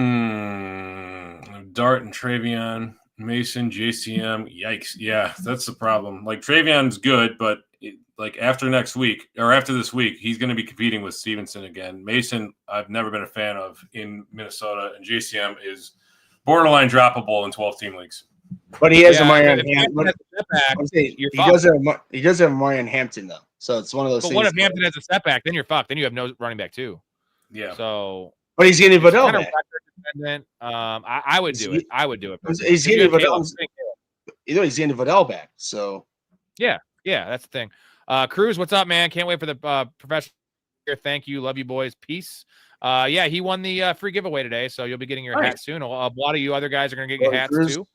We'll figure that out soon. AD Mitchell worth a look in New York, or are we avoiding the Jets altogether? I like AD Mitchell, but I'm not touching that. Breece Hall and potentially Mason Taylor in desperation spot starts. I'm leaving him alone unless like he's at desperation starts with those players. Leave him alone. Jason says when Story was in Iowa a couple weeks back, I asked if he stopped in Waterloo. Maybe that was the reason why. Well, yeah, no, I didn't get that far north. When I was in Iowa, like last week, and then when I was in Iowa again over the weekend, and then when I was in Green Bay, I've got a combined like 29 hours of drive time over the last 9 days. Heyo, would you trade DK and Monungai for ETN or Aaron Jones? Half PPR. Oh, DK is rough right now, but I still have hope. Maybe it's my DK love that I'm fucking got to get off of. Maybe Monungai for the other way. I'm with Rob. It just sucks because it's like I know DK has been blowing, but the guy is talented. I mean, there's going to come at some point that the Steelers are going to be down and out, and they're going to have to be garbage points to him. Okay, we're actually coming up to the chat. One last question and get the last couple in. We have a couple more minutes. If you're in here, you're not subscribed, please do. 7 nights a week with these fine gentlemen and also 5 other guests. You always see my face on here. Maybe one day we'll have a show where I don't host. It'll be fucking great. I get to sit and watch. That'd and, be weird. It'd be all right. And if you like what you see, get in the Discord. Check out the Patreon, support the channel, and get in the Discord because all these questions we answer 24/7. The group helps out. Mark helps out. Blake helps out. Mouse helps out. You get Jason's awesome comic, and he helps out as well. So S&P said he messed up that question. It's his bad. Would you trade away Jamar and Dak for London and Rome? So I would maybe do that. I would do that. He already has Jamar. Yeah. Yeah, if you have Lamar, for sure, dude. Yeah. Especially Rome is. I mean, he's gonna be trending up. That offense is trending up for the rest of the season right now. Here's a reminder: we're getting to the point in the season where when you've got 2 quarterbacks or 2 tight ends that you're going to be able to start, at some point the pool from which you can trade or to whom you could trade is going to start shrinking as people basically bow out of the league. And then when you get to the playoffs, I don't know what the trading situation is in your league, but like those 2 and 17, 2 and 8, 7 teams, 2 and 8 teams, they're not going to be trading much anymore. So you got fewer people with whom you can trade. So go ahead and get them now. Agreed. Story. What was that? We touching Mason Taylor in desperation. Love you, dude. Yeah, I've got a soft spot for Mason Taylor from his college days, but somebody's got to catch the ball there. Yeah, well, they do, but not when they throw 11 passes, Story. 48 yards passing. But how many times are going to have 2 return touchdowns and be winning this year? That's true. Not very often. Johnny Gonzalez, would you trade Travion Henderson for Devonta Smith? My running backs are CMC and Gibbs. I have Rome at wide receiver and Streams wide receiver 2. Yes, Trey Benson on IR. So what do you think, man? Yeah, I would do that. Devonta's killing. He's been very solid, and as long as AJ Brown kind of stays minimally involved, then you've got a very solid RB1.5 there. And Travion Henderson, like I said, they're not going to put Stevenson on a shelf. Like, they're just not going to do it. So it won't be all Stevenson, but it won't be all Henderson either.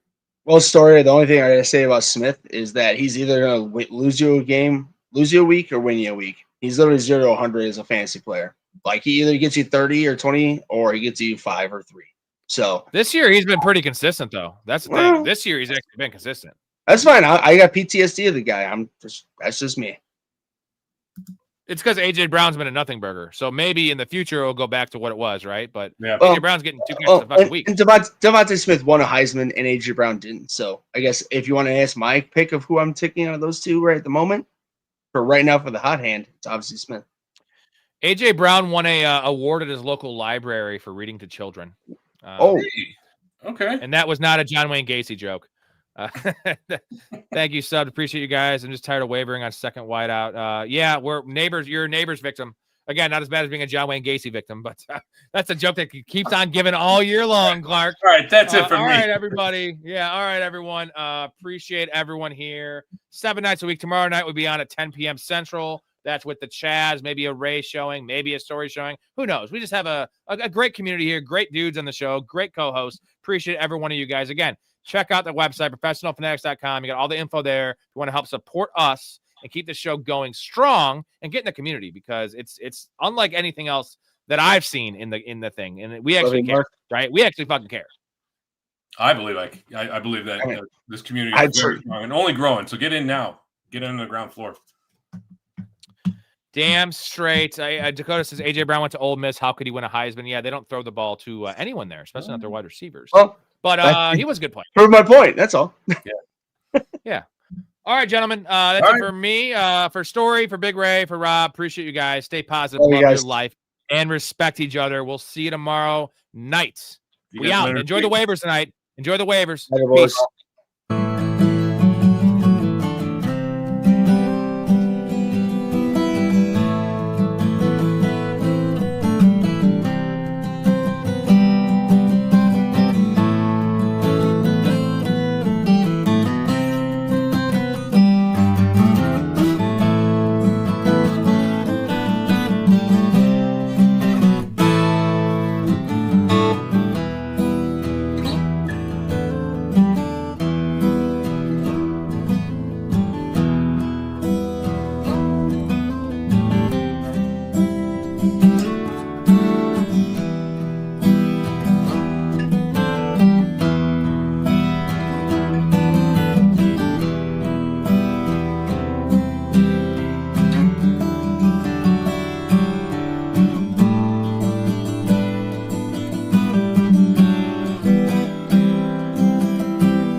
but it was okay. It was